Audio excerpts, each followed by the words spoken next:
Hello and welcome. It is Eric Erickson here, and we got a show for you today. And I want to get running out of the gate before we do phone calls or anything else. I got a special guest for you.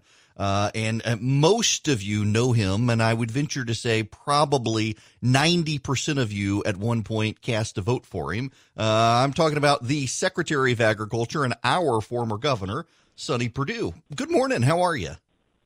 Good morning, hometown boy. How are you today? I am doing great. It is a good day in Middle Georgia, as they always are. Indeed, indeed. Well, it's a beautiful day actually in Washington, D.C., although we don't get to see much of it outside right now.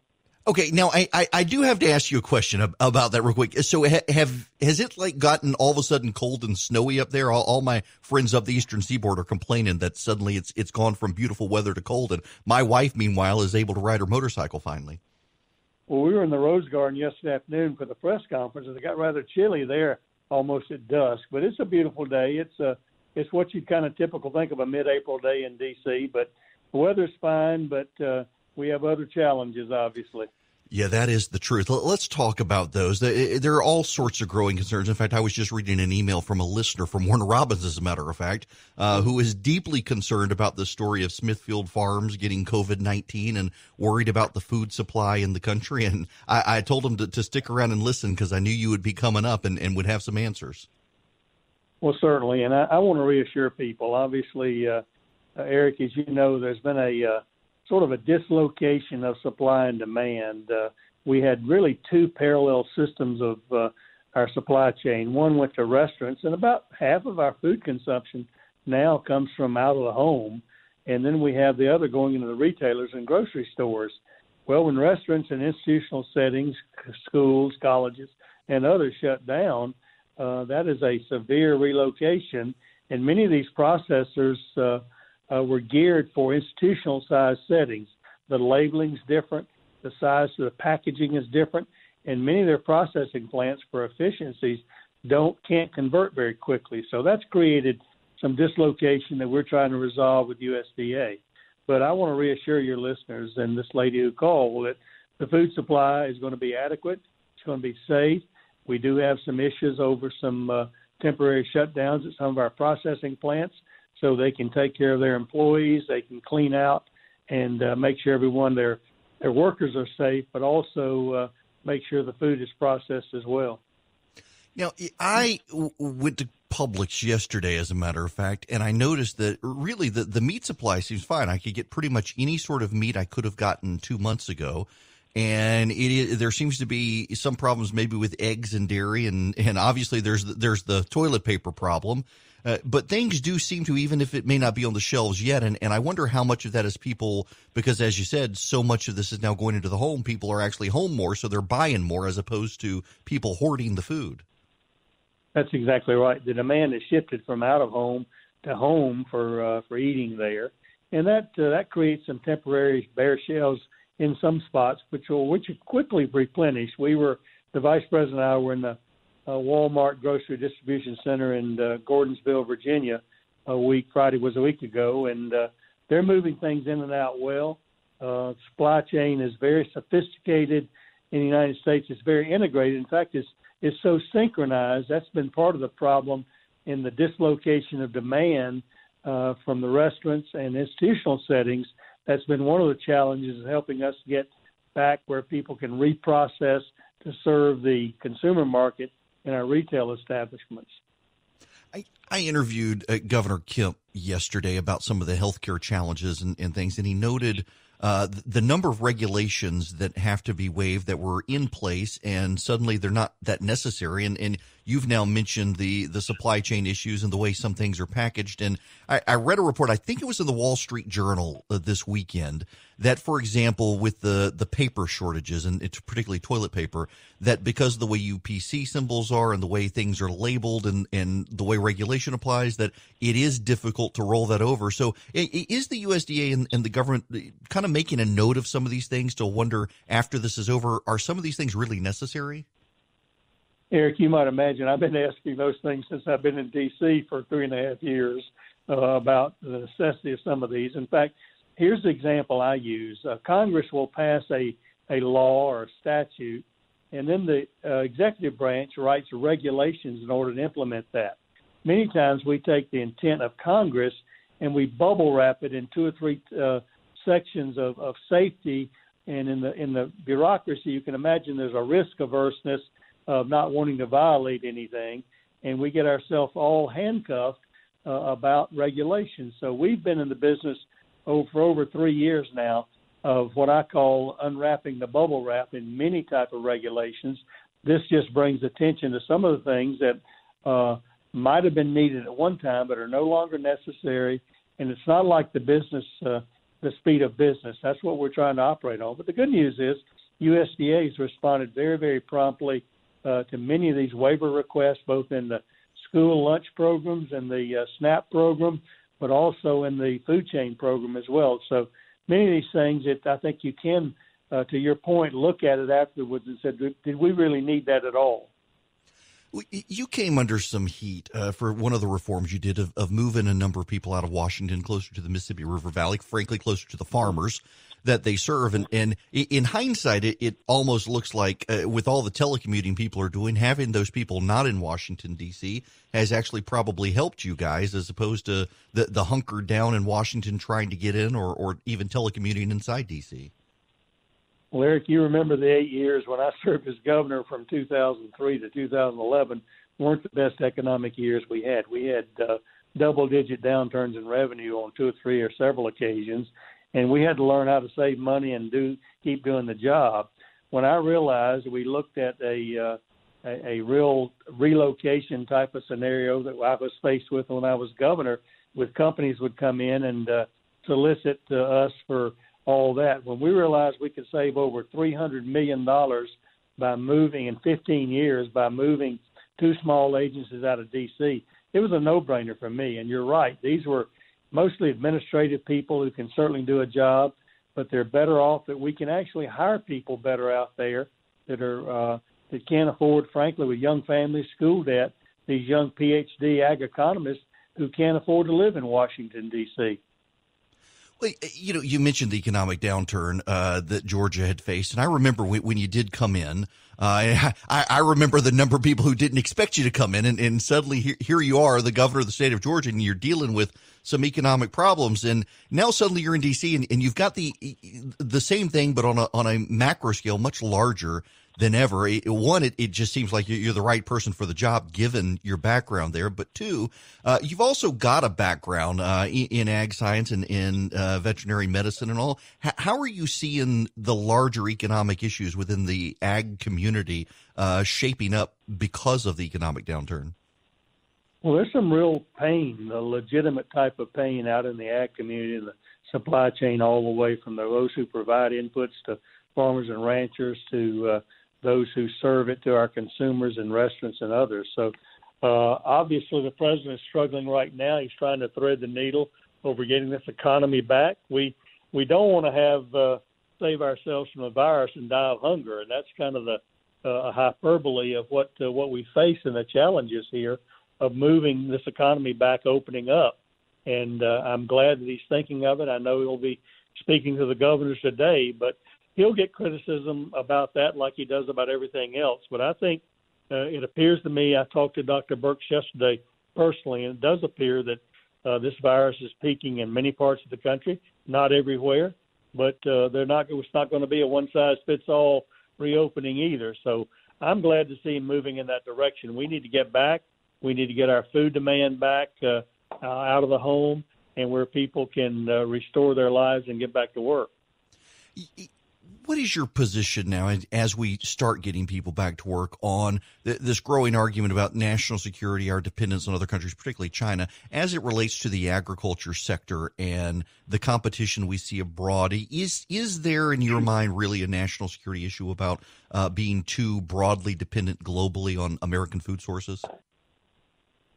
Well, the good news is America is very independent regarding food sources, and thankfully so. You know what happened when we've been dependent upon foreign petroleum there.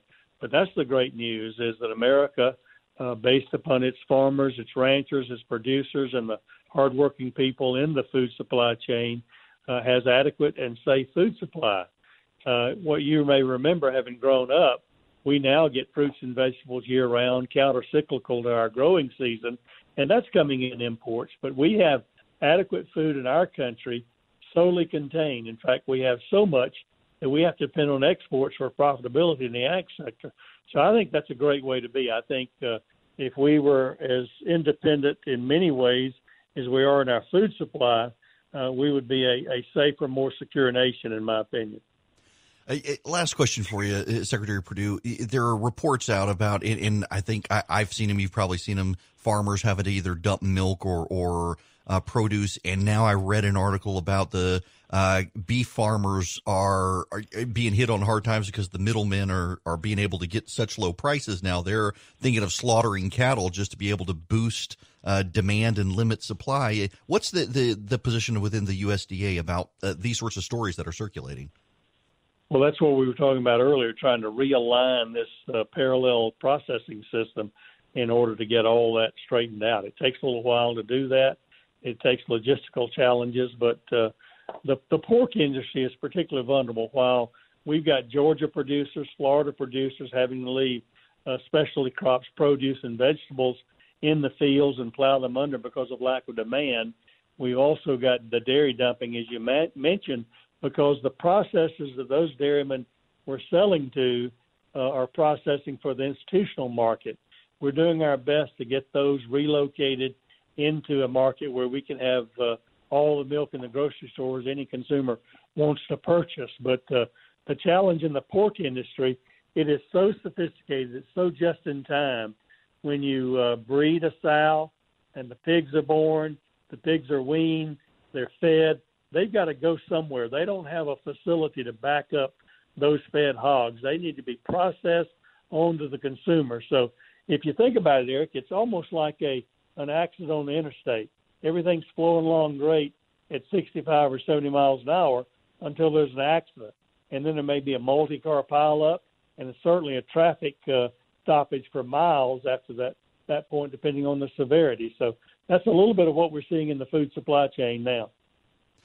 Mr. Secretary, I got to tell you before we get off here, you're one of my favorite people to talk to about this stuff because I ask a question and you actually give me an answer, and I know you're going to give me an answer and not just filibuster because you don't have one. And I got to tell you, as an interviewer, I appreciate your willingness to actually give straight answers on this stuff.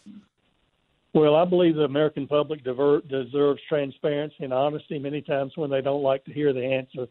And, Eric, that's what we try to do. Well, thank you very much for taking time out of your morning for this. I really do appreciate it. My best to your family as well. Y'all have a good day. Keep riding those bikes. Absolutely. Governor and Secretary of Agriculture, Stacey Perdue, the first Republican governor of the state of Georgia after Reconstruction, now President Trump's Secretary of Agriculture, and a hometown boy from Middle Georgia. Great guy. You know, occasionally, you'll run into him down in the Warner Robins area, and now up there trying to make sure he's got all the supply lines open. One thing before I go to commercial break, I want to reiterate this. It is one of the things I'm glad they're doing, and I'm particularly glad that he is doing this and Governor Kemp is doing this, is being more and more mindful of the amount of regulation that is in place that maybe is no longer necessary. Things that were there for so long. You know, we get into these habits of we do things because we've always done them. And maybe there were things that were put in place 30, 40, 50 years ago that are still in the regulatory framework that in the 21st century aren't necessary. And it's great to hear they are kind of keeping track of it. And he's been doing that all along. In fact, when he was governor in Georgia, for those of you not from Georgia who are listening right now, one of the things he did when he came in is he did in Georgia go back and look and say, we've had essentially Democrats in office forever. There's a certain way of thinking when you're a Democrat as opposed to a Republican. Let's go through and see if we can find some ways to make the system more efficient with fresh eyes. And he did. And so it's great to be able to see that now at the national level, that he's there looking at all these regulations. Do we really need these things? And again, as he mentioned, the really one of the sticking points right now in Washington, D.C. in the supply chain is we've bifurcated between consumer and commercial in the food chain. And it's not easy because of the separate regulations to roll one into the other. and they're having to figure out ways to do that. And that's why we're seeing the hiccups in the grocery stores with toilet paper and paper towels and even some of the food stuff. And with the Smithfield Farm situation, we may see some of that with the pork situation as well. We got phone calls. Welcome back. It is Eric Erickson here, and the phone number is 877-97-ERIC, 877-973-7425. Joe and LJ, it is good to hear your voice. How are you, my friend? Eric, you have an incredible show. More and more people are calling me and saying, Joe, you need to get on the Eric show. But anyway, I want to tell you, Steve Moore's a good friend of mine. He's on Fox Business News every day, and he called me and said, Joe, tell everybody we got to get this economy open. But that's not why I called, Eric. I'm starting a leadership class at Pooh's Barbecue to young people. I got some outstanding young leaders. Two of them want to be president of the United States, and one wants to be a senator. And I want to invite you to speak to my leadership class at Pooh's Barbecue. Sometime I'm going to be doing it the rest of my life, which I hope will be many years. But I want you to come speak to my leadership class. I will absolutely be up there as long as I get some of that good barbecue. Yes, you'll definitely. I will buy you all the barbecue you can eat if you'll come up there and speak. Okay, Joe, I'll make it happen. Hey, but I want to keep you here for just a minute because I want to ask you this question because sure. You know I agree with the governor. We've needed to keep everybody home so that we don't overwhelm the hospitals. But I'm starting to see all this data that people are doing it on their own. They don't need the government, and I'm glad that our governor has had a light hand compared to some of these idiots around the country.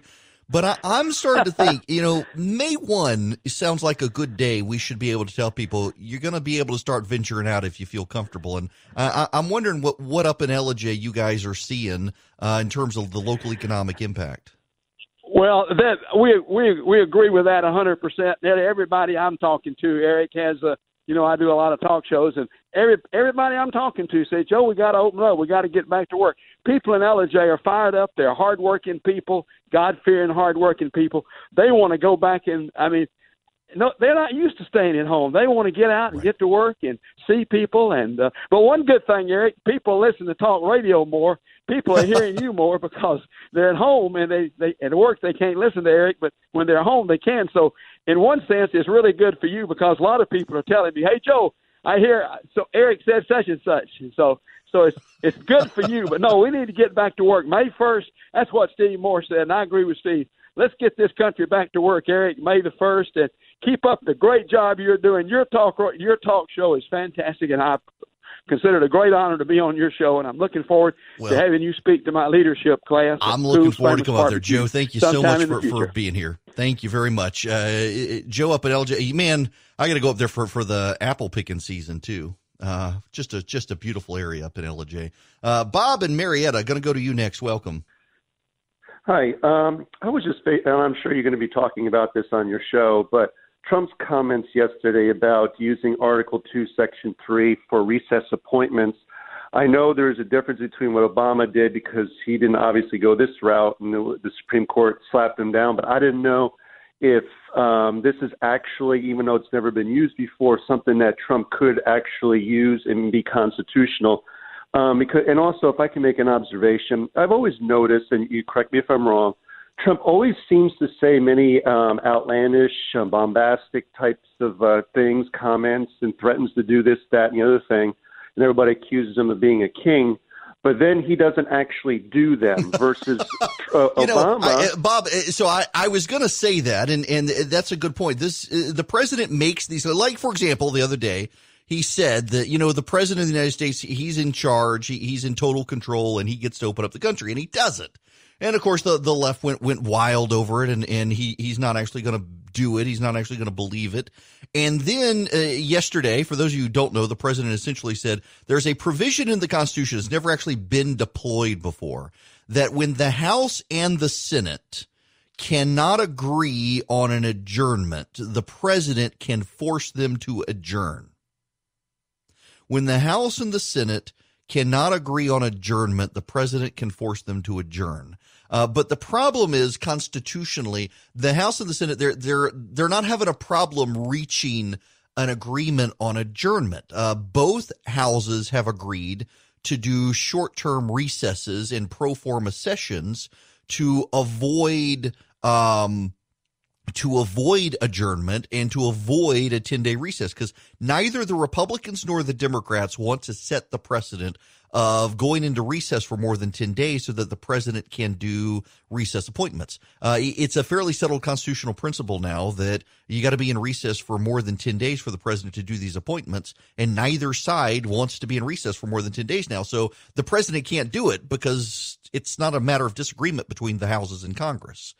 We'll be back with more on this. Welcome. It's Eric Erickson here. The phone number 877-97-ERIC, 877-973-7425. I'm laughing because Charlie and I are texting during the break. The phones closed and his daughter turned off the phones.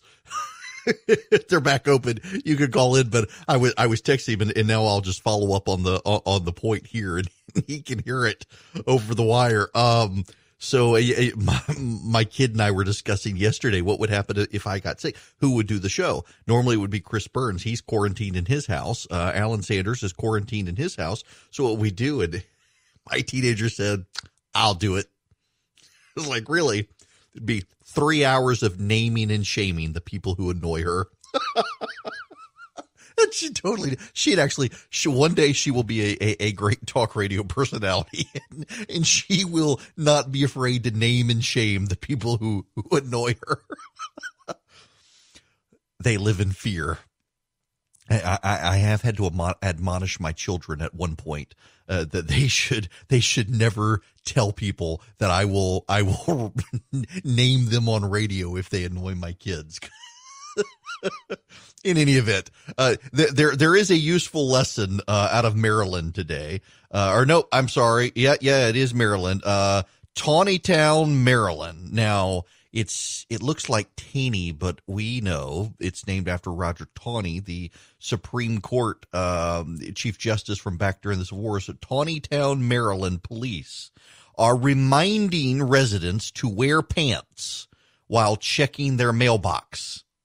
In a Facebook post, police said, quote, "Please remember to put pants on before leaving the house to check your mailbox. You know who you are. This is your final warning." Y'all, I don't know who it is, but I'm sympathetic. I'm wearing shorts this morning. Normally I actually get up, I put on my pants, I take a shower, I brush my teeth, I do my hair, I put on my pants, I come to work, and this morning I'm like, I see no reason to wear pants. I'm going to wear shorts today. It's hot in my studio. And my pants smelled like cigars because I socially distance with Philip, who works for me on the front porch. Speaking of naming and shaming people, y'all, I work with a millennial who has a fantastic work ethic. He is one of the most responsible people at his age. He has more gray hair than me, and he's half my age. But nonetheless, we're sitting on the front porch last night. We both watched Westworld on HBO. Yeah, you're absolutely right. I'm talking about this. I'm still horrified by this. We're on the front porch. We're having a conversation. Westworld season 3 has started up. I don't recommend the show to any of you. You will question my sanctification and salvation if you watch it. Don't watch it. But I've watched it, and Anthony Hopkins is in it, and I'm a huge fan of Anthony Hopkins. And we're sitting on the front porch. We're having a glass of bourbon, smoking a cigar, keeping the virus away. It's all medicinal. That's why. And I say, so is Anthony Hopkins in season 3? Because I hadn't started watching season 3 yet. And he looks at me. And he says, "Who's that?" And then he says, "Is that the black guy?" Oh, Father God, spare me this. Yeah, I don't even know what to say to that. How do you not know who he is? But he didn't. He's never even seen Silence of the Lambs. I'm going to have movie night with him and make him watch Silence of the Lambs. It's one of the greatest movies ever made. Don't watch it with kids if you've never seen it. But still, he's never seen Silence. He didn't know who Anthony Hopkins is. Thor's dad in Thor. Oh. Oh. Had to show him a picture. It's okay. It's okay. I'm I'm going to move on now from that. I actually have something. Wait, hang on a second. Hang on. Yes, I agree. I have a federal judge who is texting me. And I agree. He is outraged at the entire idea. Oh no, that's terrible. Law clerks don't know Gilligan or Cool Hand. Oh man. And see, this is it. I texted a GIF from the movie Clueless, Alicia Silverstone. He didn't even know who that was. We are a culturally deprived people. Why is it that, I mean, parents, you know what this is? You know whose fault this is? You boomers. It's your fault. You know, my parents were, I don't know what you even call the generation before the boomers. I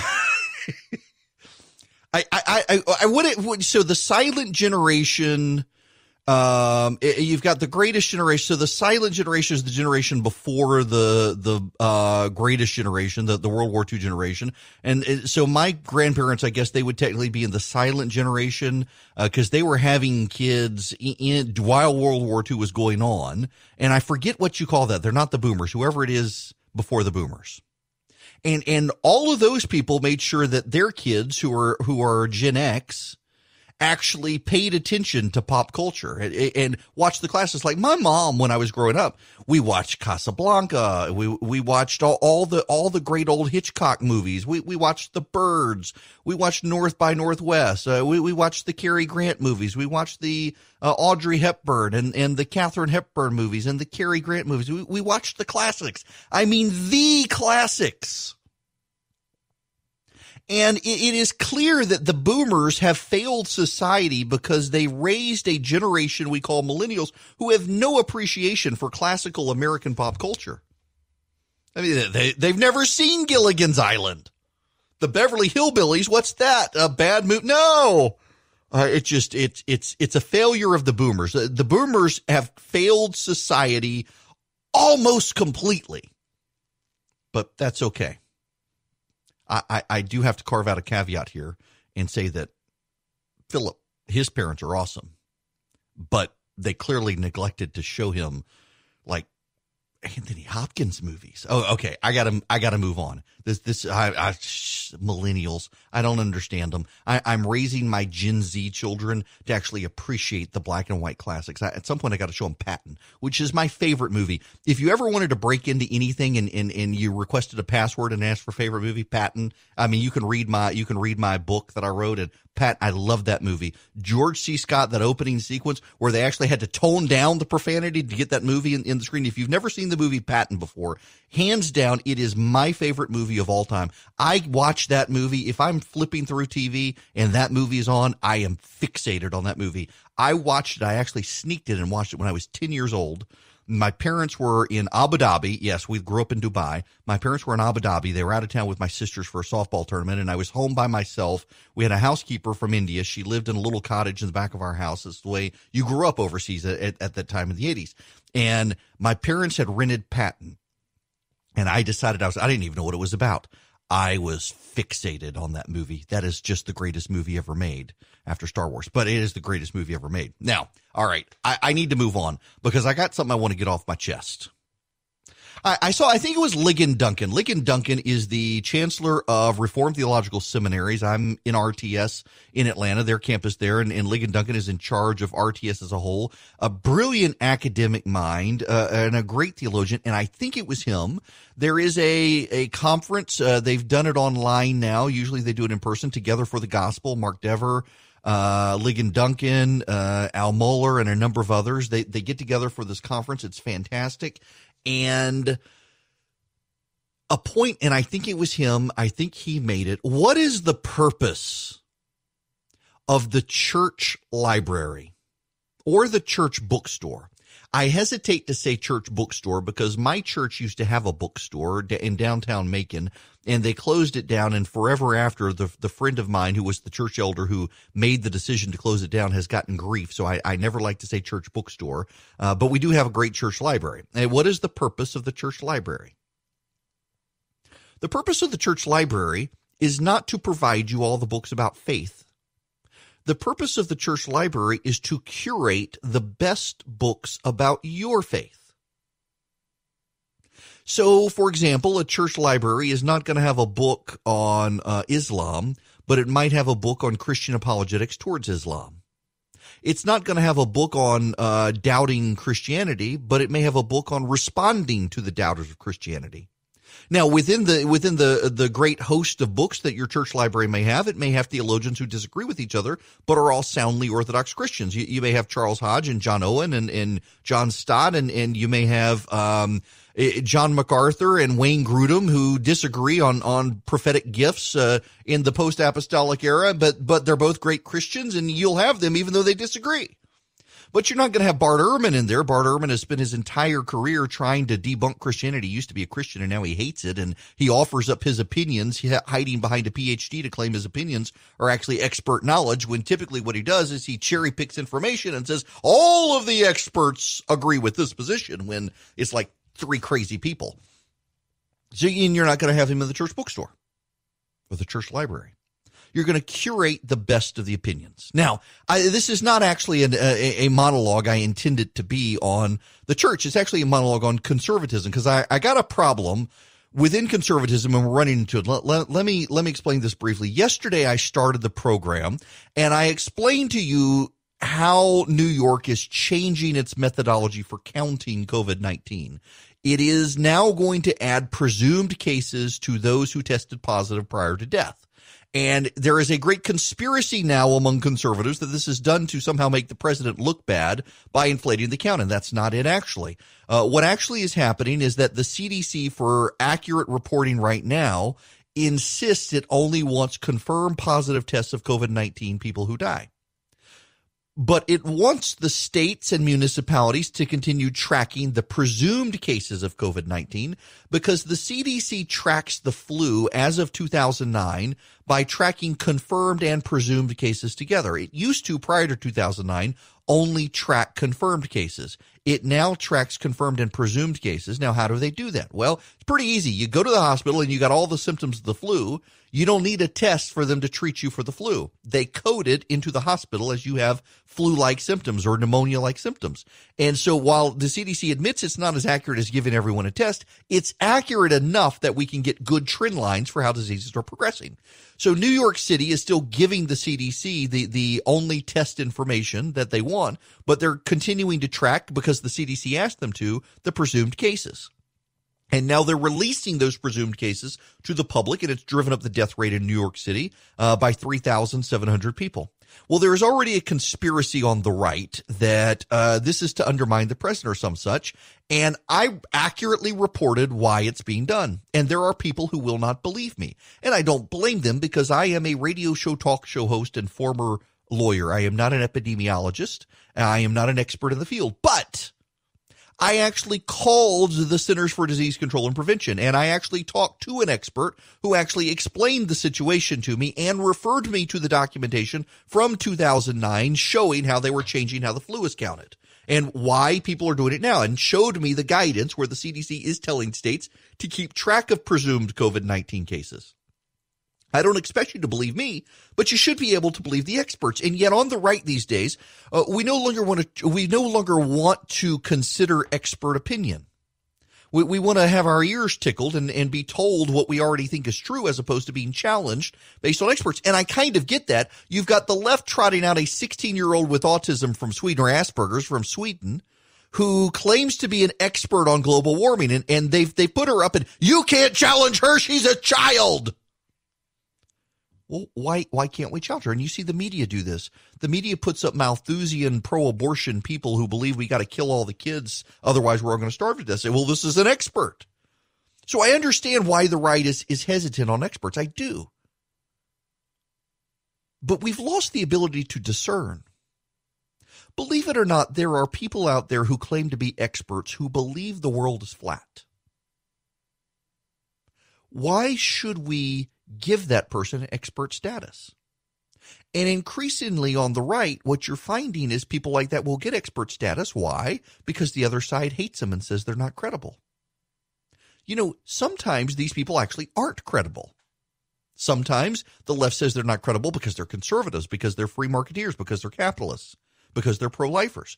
And we should be able to discern between the left hates this person because their ideas are opposed to the left, or the left hates this person because this person actually is insane. And on the right, we've totally abandoned that ability. And part of it, I think, is there are from 2016 still a number of people who, like me, did not support the president in 2016. They don't particularly care for the president now, but they've decided they need to be in there to make some money, so they're going to tickle the ears of the president's supporters. They're going to tell the president's supporters what they want to hear, what they already believe is true, as opposed to challenging their beliefs by or telling them that what they believe isn't necessarily true, or suggesting they go in a different direction. No, they want to be so into it to make money off of them that they're willing to play a role as opposed to just giving people truth. I don't feel like my job here is to every day come in here and tell you what you already think is true. It's to tell you what I think is true. And if I'm questioned on that, go find experts who can either back me up or tell me I'm wrong. I'm perfectly happy to admit when I'm wrong. I do it all the time. I'm married. It's part of being a guy when you're married. And yet I'm struck by the number of people on the right who now it's kind of like they've descended back into 19th century know-nothingism.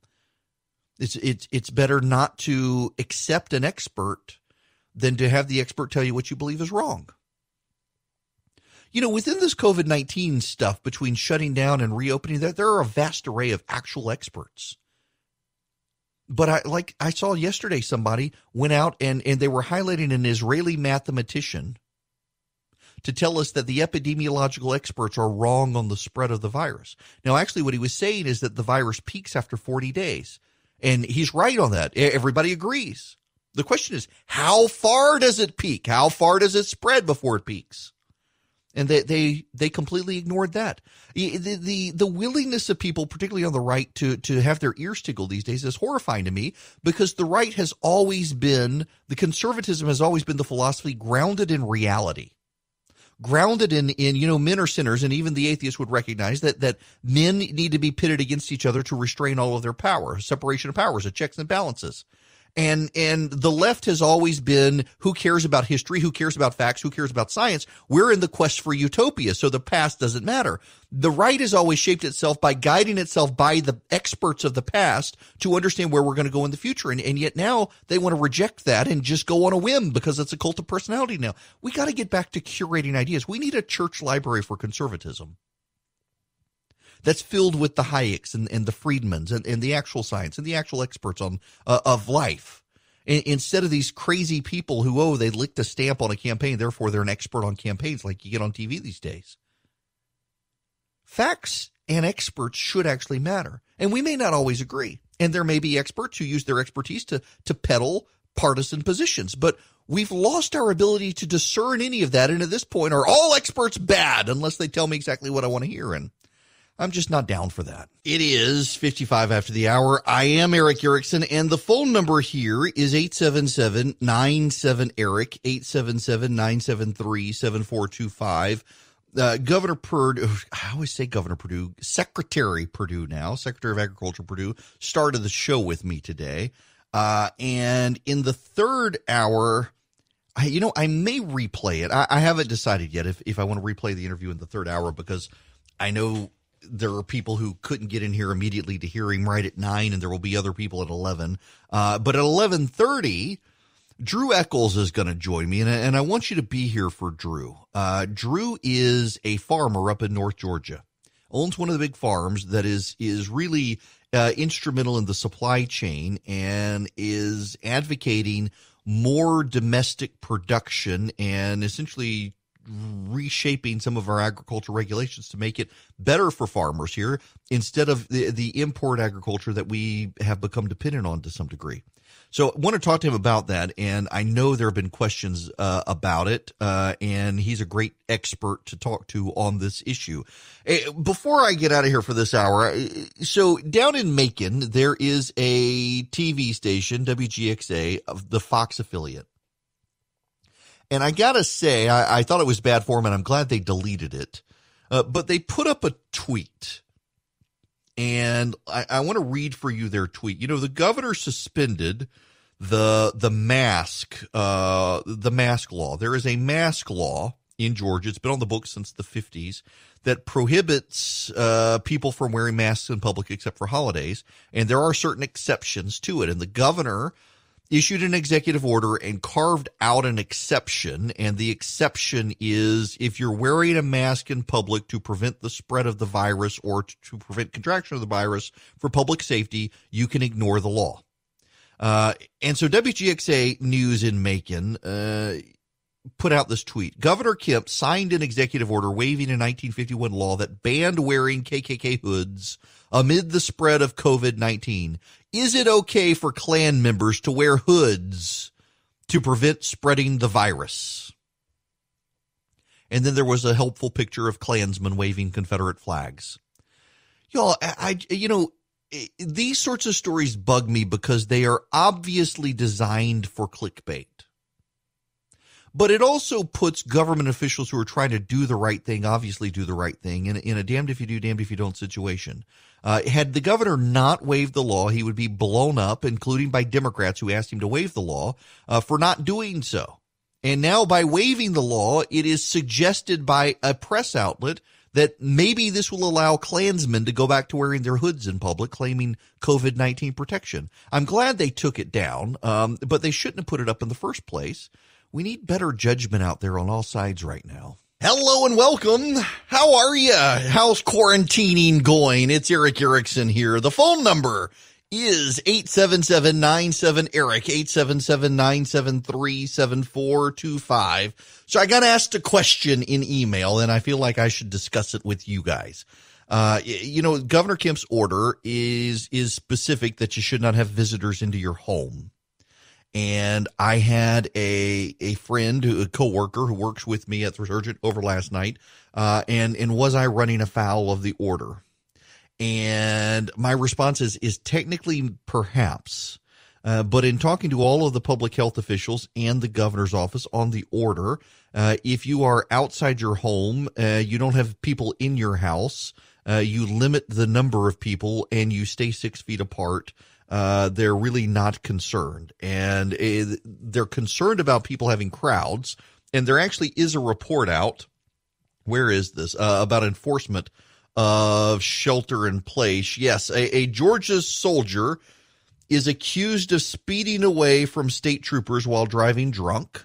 An underage boater is charged with alcohol and drug use on a serene North Georgia lake. Members of a South Georgia church attend services despite pleas to stay home. All were cited for violating Brian Kemp's shelter-in-place order, but they're among the exceptions. Law enforcement officials have only sparingly used citations to Georgians violating the order, instead opting to take a softer approach to the restrictions imposed to stem the spread of the coronavirus. A review of records by the AJC shows that the Department of Public Safety has issued just 12 citations from April 3rd, when the order took effect, through Tuesday.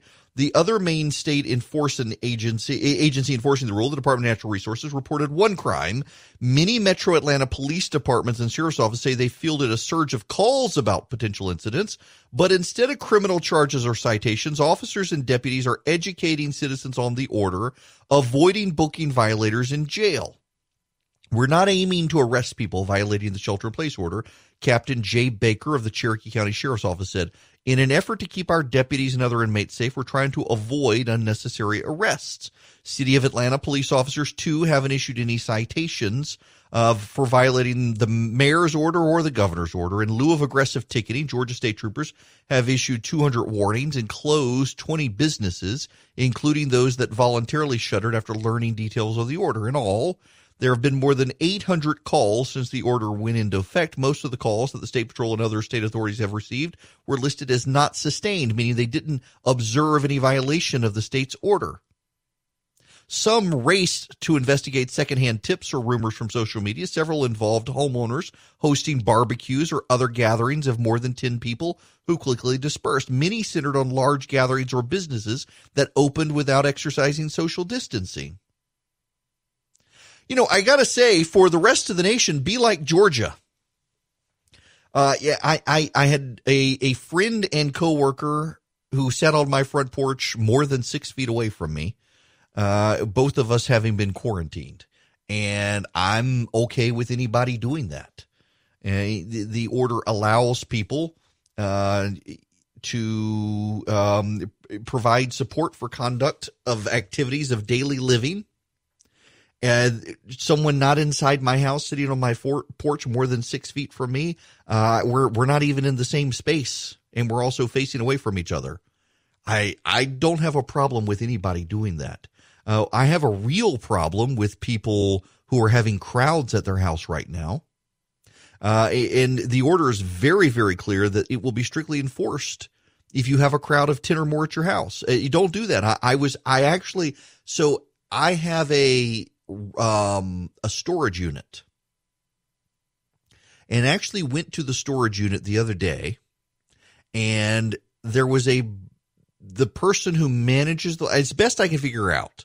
And I don't think I have all of the details right, but there was they were having a party in the back of the facility, and it appeared to be a birthday party, and it was a crowd of people. More than 10 people were there hanging out together, and it was clearly someone connected to the manager and was allowing them to congregate at the back of the premises. So I guess no one would report them or something. I don't know, but I was kind of shocked to see that.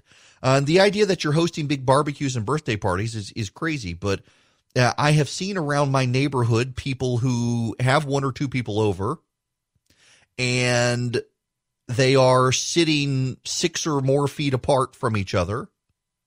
And in fact, I went for a walk last night, and in the back of my neighborhood, there were 3 ladies who were sitting outside.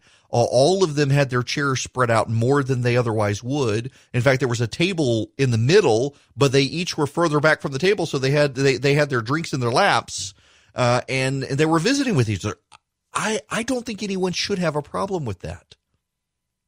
And the governor doesn't have a problem with that. I don't want to put words in his mouth, but he's been very clear that he's only strictly enforcing this order at nursing homes, people where elderly people live, assisted living facilities, hospice, community living situations, community integrated homes, and of gatherings of 10 or more at houses. And I think that's the right thing to do. It's a reasonable approach. What I have a bigger problem with more than anything are the nanny staters ratting people out. Now, listen, and I want to distinguish between this.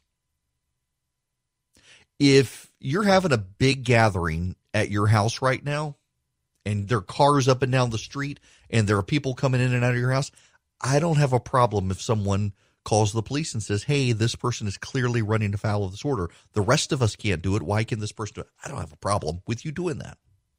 But I want to read for you again this portion from the AJC that I think is deeply relevant.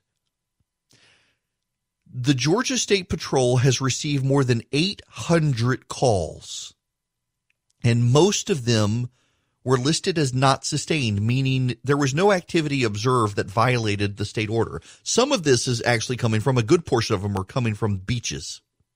People see a crowd of people hanging out on the beach, or they see a family on the beach together, and they call 911. They're on the beach. They're not supposed to be on the beach. There are 3 of them together, and they're on the beach. And the police go out there, and it's a family, a single family unit walking on the beach together. They're not allowing lawn chairs. They're not allowing coolers of beer. It's just a family walking on the beach by themselves. Killer. The nanny statism of some people, or take let me find this out of you. Where is this? I had Charlie. This is the Whitmer, the governor of. Yeah, Gretchen Whitmer, the governor of Michigan. Listen to this. Well, let me tell you this. Michigan has the 3rd most COVID-19 cases in the nation right now, and we are not the 3rd largest state in the nation. That tells you we've got a unique crisis on our hands, and that it demands a unique solution. So we just had snow. I've got snow on the ground here in Michigan right now in Lansing. We're expecting, up to 30 inches in the Upper Peninsula. The fact that we're cracking down on people traveling between homes or planting or landscaping or golfing really for a couple more weeks isn't going to meaningfully impact people's ability to do it, because the snow will do that in and of itself. But the more people that are traveling, the more people that touch that gas pump, we know that COVID-19 COVID-19 can last for 72 hours on stainless steel. So think about the people that have to touch that gas pump, the nurses and the police and the paramedics and the pharmacists and the food clerks that are the true superheroes now. If we're all traveling and touching the same, that means we're spreading COVID-19 and might actually take people off the front line who we desperately need to. So unless it's a life-sustaining activity, we're asking people to stay home, to do their part, and for a couple more weeks to really buckle down. We're seeing our curve start to flatten, but we all have to continue doing our part. So it's snowing out there. You know, this is a governor who has allowed stores to stay open, but in her order has said you can't sell seeds to people. You can't let people start a garden in their backyard right now, so no seeds. You can buy lottery tickets, but you can't buy garden hoses. This is what has come out of this is a progressive and ritualistic nanny statism by certain people around the country, and it's not just elected officials. It's also the would-be dictator who lives next door to you. They refer to him these days the Karen phenomenon. It's the nosy neighbor who is in your backyard and in your business.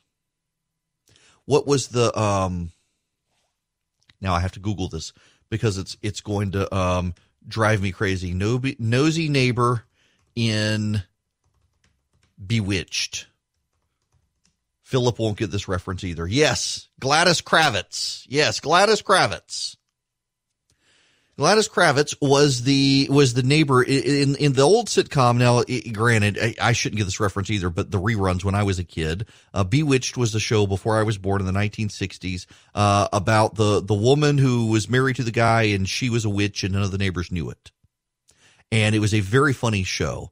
And she had a very nosy neighbor who realized something was up. And she was the butt of jokes within the TV show. She was always looking in the window, calling the cops, gossiping, reporting the neighbor. There are lots of Gladys Kravitzes out there. She was the original Karen.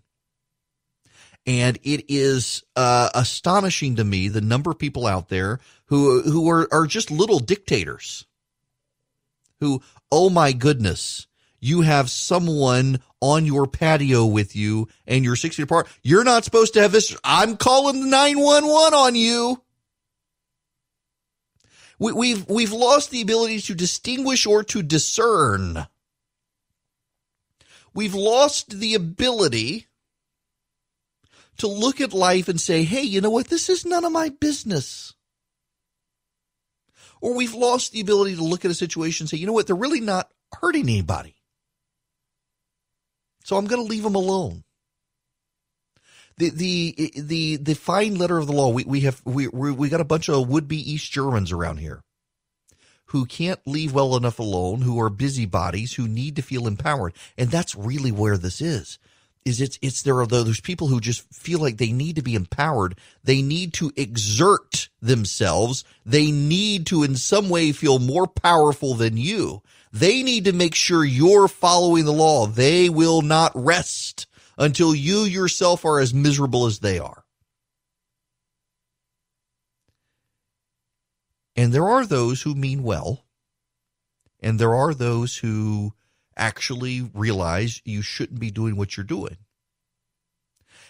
And what gets lost in the middle is this whole discernment. And man, maybe the lesson today, instead of going after the media all day, is just exercising some level of discernment. You got one person sitting on your front porch. You're 6-7 feet away. Is that really something to call the cops about? In some parts of the country, people are calling the police on that. In some parts of the country, people are doing that. In Great Britain, look at Great Britain. In Great Britain, you're not allowed out of your house. You're not allowed out of your house except into your own yard. And then you're only allowed in your yard if it is in some way segregated from other people's yards.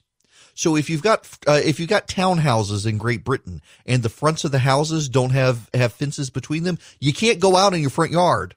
If you've got fences, if you're roped off the backyard, you're allowed to go out into your backyard. You're allowed to go out of your house in Great Britain to exercise no more than 2 of you at a time. for one time a day. And there are literally people in Great Britain spending their day staring at their neighbor, spying, daring them to come out of their house more than once in a day so that they can call the cops. And that's happening in parts of this country as well. Or look in California. I'm assuming you all saw the video. There was a guy by himself jogging on the beach in California, and the police tried to arrest him. And what did the guy just took off. I mean, he picked up speed. He had some reserve energy, and the cop couldn't keep up with him, and he was able to get away from him. And I'm cheering him on the whole time. He was hurting exactly nobody. And you see what this actually boils down to is, listen, I believe we're in a fallen world. I'm a conservative because I'm a Christian. I believe we're all sinners. I want as few sinners in charge of me. People are stupid. I accept all those things. But I also accept that people are so self-interested that if you explain to them there is a virus that is overwhelming hospitals, and if something happens to you, you're probably not going to be able to get into the hospital because of all the people with the virus unless everybody stays home so we avoid spreading the virus, that a lot of people, guess what, they're going to stay home. In fact, there's a lot of evidence out there that that's actually happening. In fact, the overwhelming evidence from Open Table, which is a online reservation system for restaurants and other sources, is that by March 11th, restaurant attendance had dropped 75% of this nation before shelter-in-place orders ever went in effect in the country. People, by and large, want to preserve themselves, and so they're staying home on their own. And that's part of the problem with reopening the country as well. They could come out tomorrow and say, all right, everybody back to work, everybody go about your business, and the odds are nobody would. Some would, but most people wouldn't because they don't want to spread the virus. At some point, you just have to trust people, even though all things being equal, people are sinners, we're in a fallen world, people are stupid. At some point, you have to say, you know what? We got to leave people to their own devices to do the right thing. We can't call 911 on everyone who dares to have somebody come over to their house or dares to have 4 people around standing 7 feet away from each other. And we got to be mindful of the fact that there will be idiots, and maybe we do need to deal with the idiots. But there are also a lot of responsible people, and we should commend people for trying to be responsible. You can call in if you want to, 877-97-ERIC, 877-973-7425. I want to make a case real quick. I got about 5 minutes here, slightly less than 5. I think May 1st should be the date to reopen the country. I don't think we need to wait until May 15th. And here's what I think. There is a lot of data out there now, as I mentioned before we went to break, that Americans were already self-isolating on their own before the government ever told them they had to.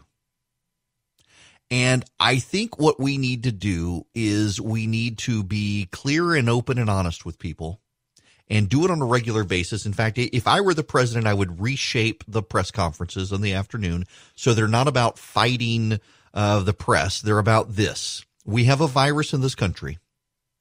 Of the confirmed cases, 20% who get it wind up in the hospital. We presume that there are more cases than the confirmed cases, but we know from now antibody studies, there was a study released this morning from the Netherlands, we now know that it is not as widely spread in the population beyond those tested as we thought.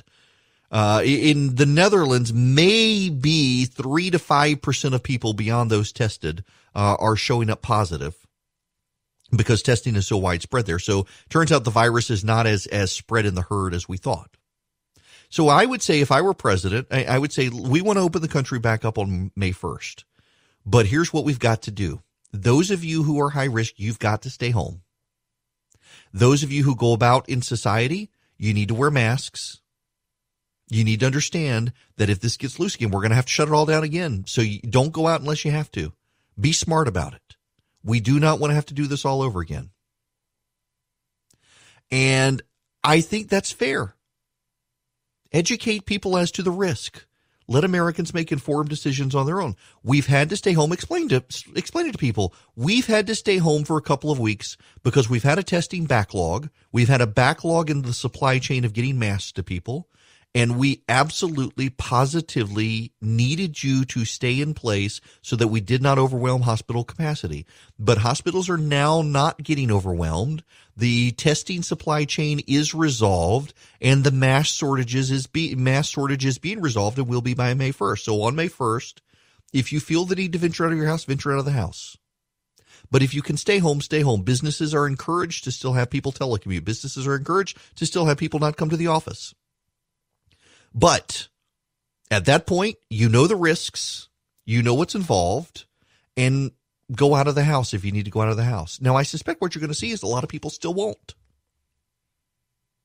But I think by May 1st, if we focus on educating the public, if we explain to them the supply chain issues, if we explain to them the testing backlog, if we explain to them why they had to stay home, and explain to them that they should still stay home, but we're no longer gonna use the police to keep you at home, I think people will be reasonable in venturing out. Why? Because ultimately, everyone has a survival instinct. And if you understand that if the hospitals get overwhelmed, there's going to be a backlog, and you who have a heart attack aren't going to get into the hospital because your bed's already taken by a COVID-19 patient, you're probably going to stay home so that you don't overwhelm hospital capacity. What we're not doing right now is there are still so many people in the national media and with the president yelling at each other. We're not really educating people. And there are so many people on the right who are so institutionally invested in pushing back on the media that they're not actually willing to explain the facts, or they're not willing to believe the facts. They're not even willing to believe the president. You got a bunch of people who are the president's supporters who don't want to believe the president at this point because they're convinced that he's being, the deep state has infiltrated and they've taken over. And I'm not willing to go there. But I do think that May 1st is a reasonable date to begin voter education now, to get people up and going by then. It makes sense to me. We should be doing it. We need to be doing it. It's time to let people start living their life again, if we can, by May 1st. And just educate them. Tell them the risks. Treat them as adults. Let them be adults. And hope for responsible people. We'll be back. Stacey Abrams is in the news. We should discuss. I'm here. I'm just tangled up in my headphone. Welcome. In my earpiece, I should say. Welcome. The phone number, if you would like to call in, 877-97-ERIC, 877-973-7425. To the phones, I'm going to go to Jack and Conyers. You are going to be next. Welcome. Hello, Eric. Hi there. Long-time listener. I had a comment about your comments on the census yesterday. You were commenting about the fact that many of the people in South Georgia aren't responding to the census, and that may be due to the poor internet connections down in South Georgia. If you don't have a good internet connection, that means you may not be as computer literate or computer savvy, and so those people cannot get onto the computer or be able to, fill out the census form. That's a good point. That's actually a very good point, and it is a problem down in South Georgia. And I think that they're mindful of it, but there really isn't a solution to it. Although, I talked to Jeff Duncan 2 weeks ago, Lieutenant Governor, and he talked about that one of the issues here with this situation is we're realizing where we're deficient in areas of the state, including in technology, particularly in rural Georgia. In addition to it being hard to get jobs out to rural Georgia because of the lack of infrastructure and technical infrastructure, it's hard to do things like the census online when you're in a rural part of the state. And we can't go knocking on doors to get the census done. So what are we going to do? We're going to have to figure something out. And that's going to have to be it's going to have to be an issue that we deal with. That's one of the things that this pandemic is helping us explore. And it's why I've asked a particular question to all the people I've been interviewing is, what are the things that we have done that we realize now we did not need to do? What are the things we have not done that we realize now we do need to do? And this gets to a point I made a couple of weeks ago. Maybe it was last week. I don't know. They all run together now when you're at home. At least I'm wearing, shorts today, but I'm putting clothes on and taking a shower and brushing my teeth. The presuppositions we make when we head into crisis. If you come out of crisis and everything you believe to be true headed into the crisis is still true on the other side, you probably haven't actually paid attention. You are probably so dogmatic in your beliefs that you're not persuadable that maybe you got something wrong. And that's actually on you. It's not on the crisis. It's not on anyone else. And what I mean by that in particular is that everyone goes into crisis believing certain things to be true. And there has never been a crisis in the history of mankind where when you come out on the other side, that your basic policy proposals are not shaken. And if you come out on the other side and you believe that everything you just believe going into it is still hunky-dory and true and there's no reason to make any changes, you haven't actually assessed realistically the crisis, because there's never been one. There's never been a war where your plans went exactly according to how you planned before the war started. This doesn't mean your underlying truths can't be the same. I start this thing thinking there is a God. I end this thing thinking there is a God. I start this thing thinking God is capable of bringing global pandemic and calling people back to him and calling people to repent. I end thinking, yep, that's true. But I start a global pandemic thinking, you know what? We got a bunch of people out there who believe in socialism on demand, and it's a bad thing. And we get out of here still thinking, you know what? There are people who think socialism on demand is a good thing, and it's actually bad. But when the government shuts down all the businesses and tells you can't work, the government does owe you compensation for making you not work. You head into a crisis thinking, the government should not be spending money on the demand side of the equation to keep the economy afloat. You come out of the equation thinking, you know what?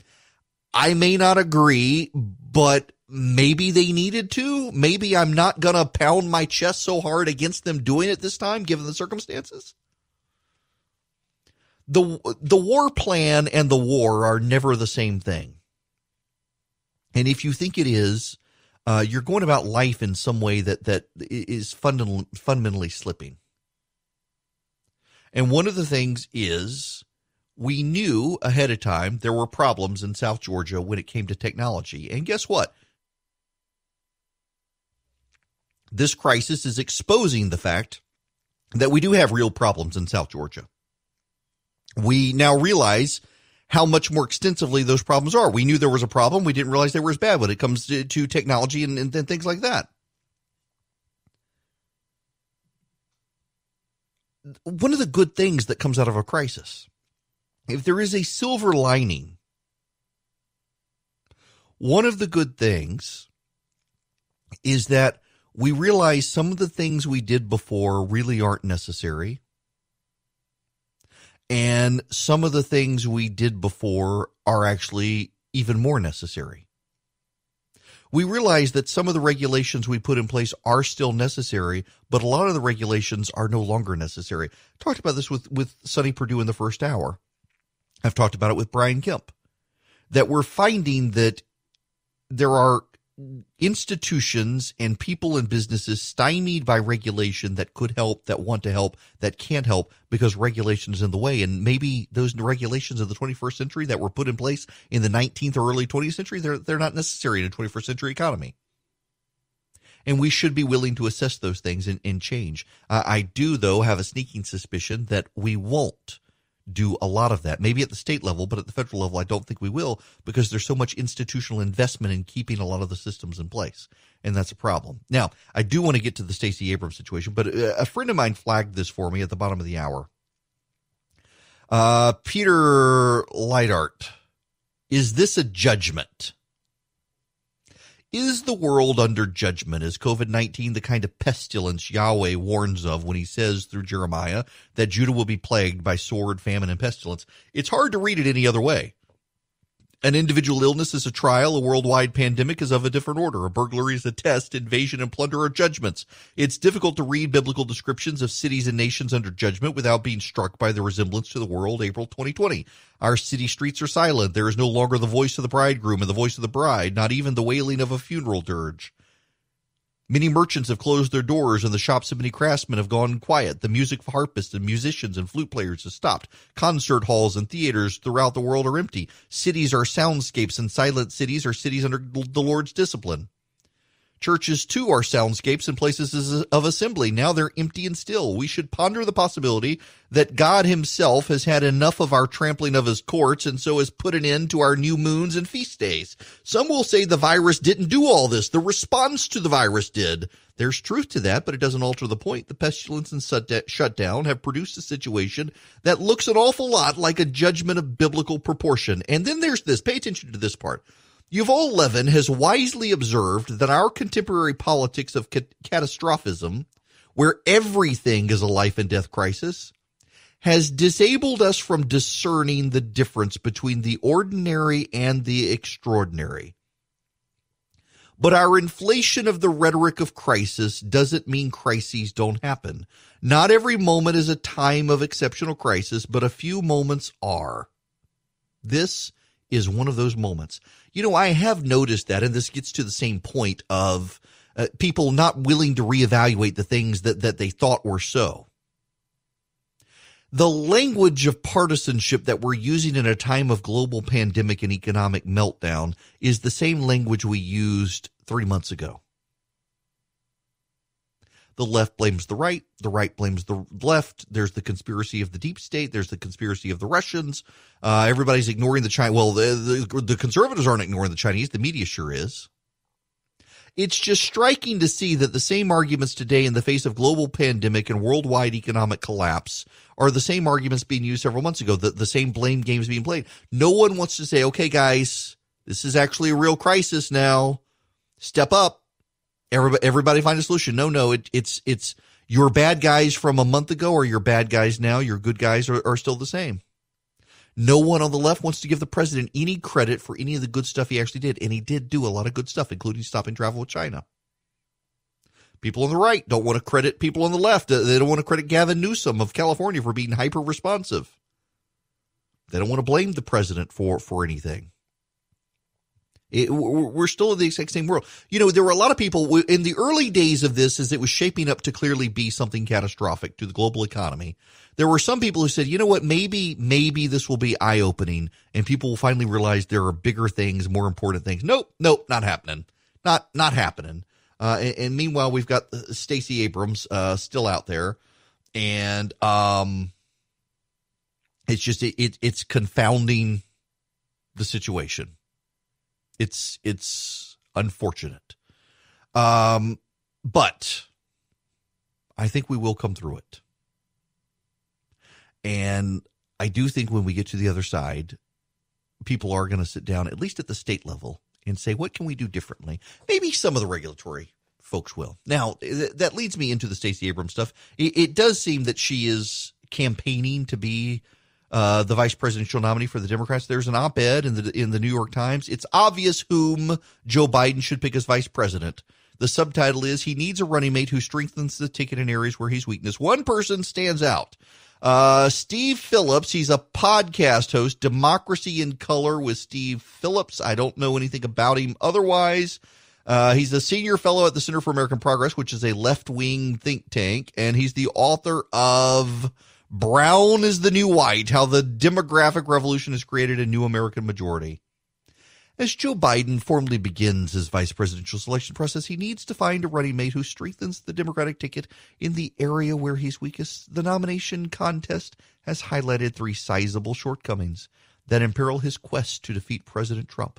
First, he has failed to generate nearly any interest, let alone meaningful support among young people in the presidential primaries. Second, he has consistently lost the Latino vote. And third, he suffers from a well-documented enthusiasm gap that could undermine his candidacy in the same way that Hillary Clinton failed to generate voter excitement, resulting in a drop in voter turnout among key constituencies, particularly African Americans. Mr. Biden's minuscule levels of support among voters 18 to 29 has been alarming. Blah, blah, blah, blah, blah, blah, blah. And then he finally gets to the point. Of the people most often mentioned as being on the vice presidential shortlist, Stacey Abrams is the one he should go with. A close examination of the electoral track record of the possible partner shows that Ms. Abrams best offers what Mr. Biden most needs. To be clear, Abrams is on the board of the Center for American Progress, where I'm a senior fellow.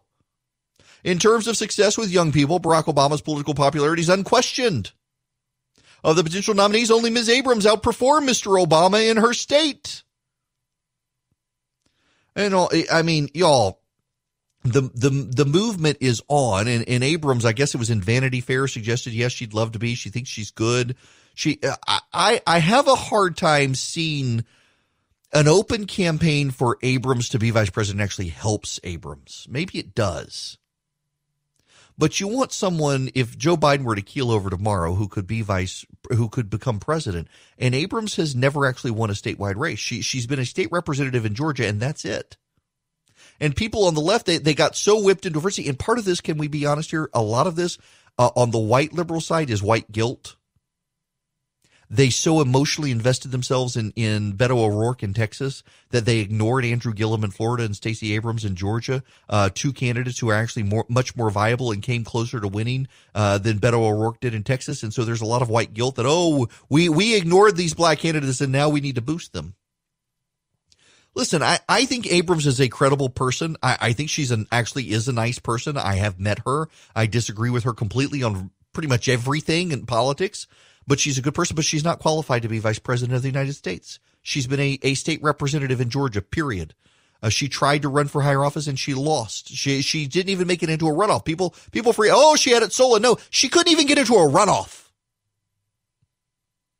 I understand the left's love affair now with Stacey Abrams, and so much of it is premised in guilt.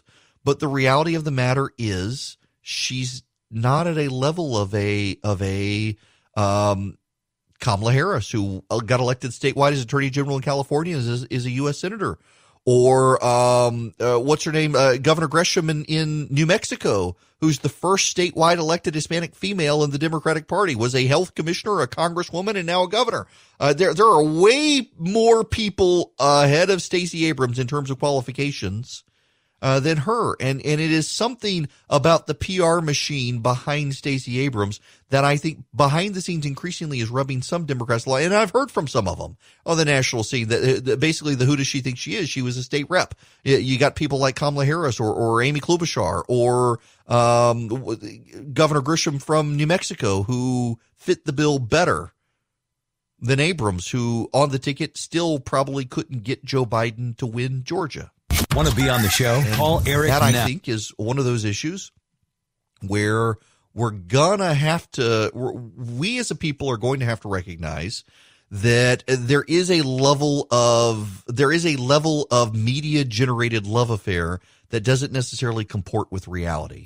Well connected, and that in and of itself, I think, is going to cause us problems. I've had to switch to, if you're wondering what happened there, so my headphones broke as I was trying to go to commercial break. The sound completely cut out on me, and I couldn't tell that the sound was being played to go to commercial break. And so that's what happened. Well, now I've had to put the big cans on my head to resolve the issue. So we won't have that anymore. Let's go to the phones now that I can actually hear phone callers coming through as well. Bernard, you're going to be next on the program. Welcome. Hello? Well? Who are you asking for? Is Bernard? Yeah, is that you? Yeah. Would you be so kind to answer a Good Friday question for me? How Sure. can we squeeze in 3 days and 3 nights from 3 o'clock Friday afternoon to early Sunday morning? Oh, that is a good question. Okay. I can give you the answer that I have from seminary. And that is, let me give you as part of the story of Esther. Esther in Esther 4, I believe, says the Jews should fast for 3 days. They should neither eat nor drink for 3 days, night or day. And on the third day, Esther went into the king's palace. And if we were to read it literally, she shouldn't have done it until the fourth day. And the same with Jonah. That Jonah was in the belly of the beast for 3 days and 3 nights, but he actually came out of the beast on the third day. So now what this suggests is that there is a pattern in Jewish literature, particularly related to the Old Testament, that if a part of a day is involved, it's considered that day. I don't know if this makes sense to you, but so you had Friday, Saturday, rose again on the third day. Jesus went on the grave on Friday, was in the grave on Saturday, and came out on Sunday. So if you look at what happened in Esther and you look at what happened in Jonah, it fits the same pattern. And if you go to ancillary Jewish literature from the time, that if a part of the day was affected. It was considered in the other ancillary Jewish literature also that the whole day was affected. So even though Jesus went in the grave in the afternoon of the Friday, it would have, the box, so to speak, would have been checked. He was in the grave for that day. And then he was in the grave on Saturday, and then he didn't come out until sunrise on the third day. So that would check the box for the third day. That actually fits the pattern for Jonah as well, that Jonah was in the belly of the beast. The Bible says, let me actually pull up the verse here from what Jesus says, for as Jonah was 3 days and 3 nights in the belly of the great beast, so with the Son of Man will be 3 days and 3 nights in the heart of the earth. Jonah was actually, he wasn't in for a full first day, second day, third day, and out on the fourth day. Jonah was actually in for the first day, the second day, and came out on the third day. Esther, in the book of Esther, says neither eat nor drink for 3 days, night or day. And then on the third day, not the fourth day, she appears. And so all of this, and when you couple it with the ancillary literature that circulated among the Jewish people at the time, would count a full day even for part of a day. I hope that makes sense to you. There actually is a reason there. Now, there are some people who speculate that, maybe because of the way John writes, there's a suggestion maybe he was actually crucified on a Thursday, was in the ground all day Friday, all day Saturday, and came out Sunday. Maybe that's it.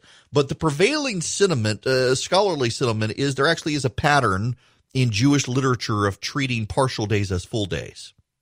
And so he was in the ground on Friday, he was in the ground on Saturday, he was in the ground Sunday morning, and came out, therefore treat them all as 3 days. That is the answer, I think.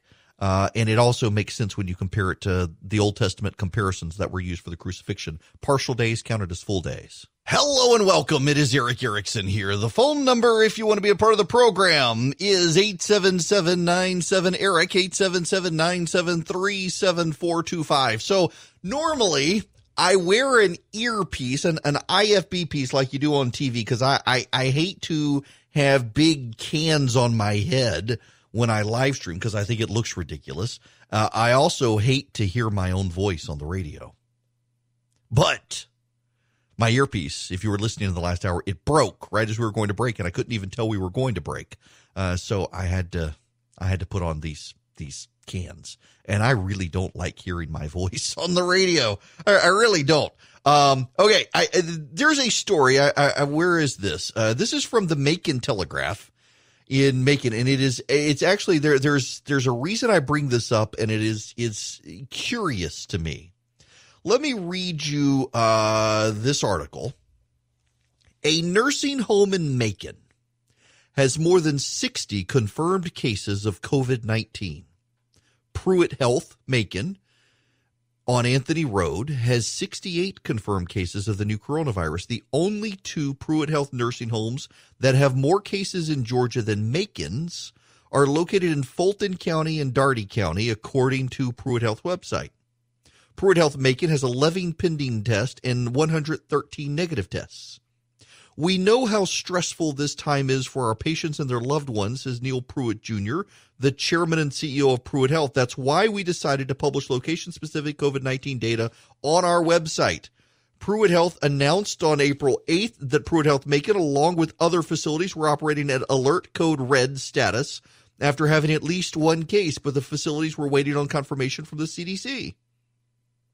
By initiating Alert Code Red for these centers, Pruitt Health has continued to implement enhanced infection control protocols, including increasing cleaning frequency, postponing communal activities, ceasing visitation, and screening staff and patients daily. You mean what the governor's order requires you to do. Pruitt Health runs 3 nursing home facilities in Macon, including Pruitt Health East Side at Pruitt Health Peak, both of which have confirmed COVID-19 cases, according to a long-term facility report. 3 other nursing homes in Bibb County have had either a resident or staff member test positive. Archway Transitional Care Center on Houston Avenue, Macon Rehab and Healthcare on Coliseum Drive, and Zebulon Park Health and Rehabilitation on Plantation Parkway. It was unclear as of press time Wednesday whether the positive cases at Pruitt Health Macon were reflected in the COVID-19 case numbers. Now, what are the COVID-19 case numbers right now? They will revise at noon in an hour, less than an hour from now. But for now, Every county in the state of Georgia, save for 2, has COVID-19 cases. Taliaferro and Glasscock have no reported cases. However, it is most likely that they do have those cases. They just have not actually found them, or they haven't been tested. There are 15,454 confirmed cases now based on testing.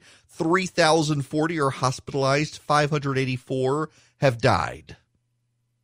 The hospitalization rate is 19.6, in line with the global average of 20%.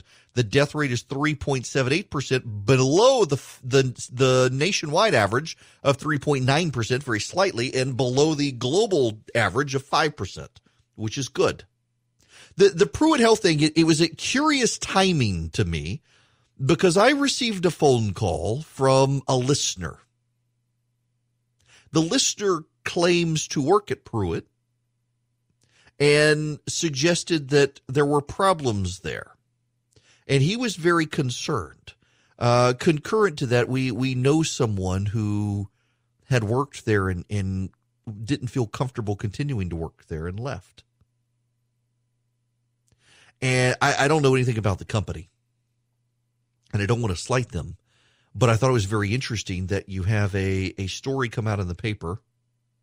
And before the story had come out in the paper, I was already hearing from people who were concerned with the company's procedures in place. And now we've got 68 confirmed cases of the coronavirus at their facility on Anthony Road in Macon. Now, I don't want to slight or disparage the company. It was an interesting coincidence. And there's a larger point here, and that is that the data coming from nursing homes and assisted living facilities is not up to par with everything else. And this has more to do with federal regulation and federal control than state control. Those entities tend to get Medicare and Medicaid, and as a result, the federal government overly regulates them than the state government does. And the state government is complaining about the information coming from the nursing home facilities in the state. The state, the governor, you heard him say it here, that's one of the problems is getting the data out of the nursing homes. And the federal government now is starting to say that nursing homes are not necessarily giving them the data they need. There are clear problems within the infrastructure and the institutions of nursing homes to be able to report the data accurately, and there are real concerns. And in fact, we have seen over and over and over around the world that the reason for spikes in mortality around the world has been inside nursing homes. Senior citizens in care at nursing homes are the ones most impacted, whether it's been in New Orleans, whether it's been in Amsterdam, whether it's been in London, whether it's been in Seattle, whether it's been in New York. Once it gets into nursing homes, my goodness gracious, bad things happen. And so it seems like we may need to reevaluate the nursing home situation in this country nationally when this is over. Now, the phone number here is 877-97-ERIC, 877-973-7425. I want to go up to Clarksville, Georgia, and talk to Richard. Richard, welcome to the program. Hey, Richard. Hey, before I get to my question, I need to give you just a slight bit of background. I moved to Manassas, Virginia in 2003, and Northern Virginia was doing a test of Wi-Fi, or not Wi-Fi, but internet over power lines. Yes. Which would enable everyone to have a plug-in modem into any wall socket in their house and have internet. It was lauded as a huge success in 2003, 2004. All the congressmen came to Manassas and went to that, I think it's NOVEC, Northern Virginia Electric Membership Corporations or whatever. And everyone said it was the most fantastic thing. Everyone could get it in rural areas. Well, that was 2003, 2004, and it's vanished. Is there any way you can find out what happened to it? So Richard, it's funny you say that. Let me give you a brief story of my life. I was a lawyer in Macon until 2005, and I actually took a job with the National Rural Electric Cooperative Association, the NRECA, in Northern Virginia, which is the trade association and lobbying group for EMCs, power EMCs around the country. And it was right at the time that they were looking at this and exploring doing it. And if I recall, there were all sorts of technical challenges with the program. It sounded great, and there were all sorts of efforts in this country and elsewhere to do it. And the FCC actually issued a memorandum sometime the middle of the 2000s. Hang on a second. August 3rd, 2006, the FCC adopted a memorandum opinion and an order on broadband over power lines, giving the go-ahead to promote broadband service to all Americans. The order rejected calls from aviation, business, commercial, amateur radio, and other sectors of spectrum to limit or prohibit deployment. The FCC chairman at the time, Kevin Martin, who I know, said it held great promise as a ubiquitous broadband standard. The problem, however, has been interference, and it has not been something that ultimately a lot of the power companies in the nation have wanted to do because there is line interference, among other things, they have to deal with. In fact, let me read you this now. I've actually pulled up Wikipedia now while we've been talking. There are many ways in which the communication signal may have error introduced into it. Interference, cross-chatter, some active devices, some passive devices all introduce noise or attenuation into the signal. When error becomes significant, devices controlled by the unreliable signal may fail. You can get interference from nearby systems that cause signal degradation. You get devices such as relays, transistors, and rectifiers create noise. And you get transformers and DC to DC converters attenuate input frequency signal almost completely. These can cause problems. You may have to have bypass. Ultimately, what it came of it, there were all sorts of technical challenges, including the major frequencies that were used around the world were disruptive of it. And it became harder and harder. Now, there's still experimentation with it. The problem, however, continues to be that it has not proven itself reliable. And because it has not proven itself reliable, you've got all sorts of power companies out there hesitant to engage with it. You know, it is a fascinating concept. It's funny Richard should mention this. Now, the reason this comes up, if you're just tuning in the last hour, we were talking about the census situation.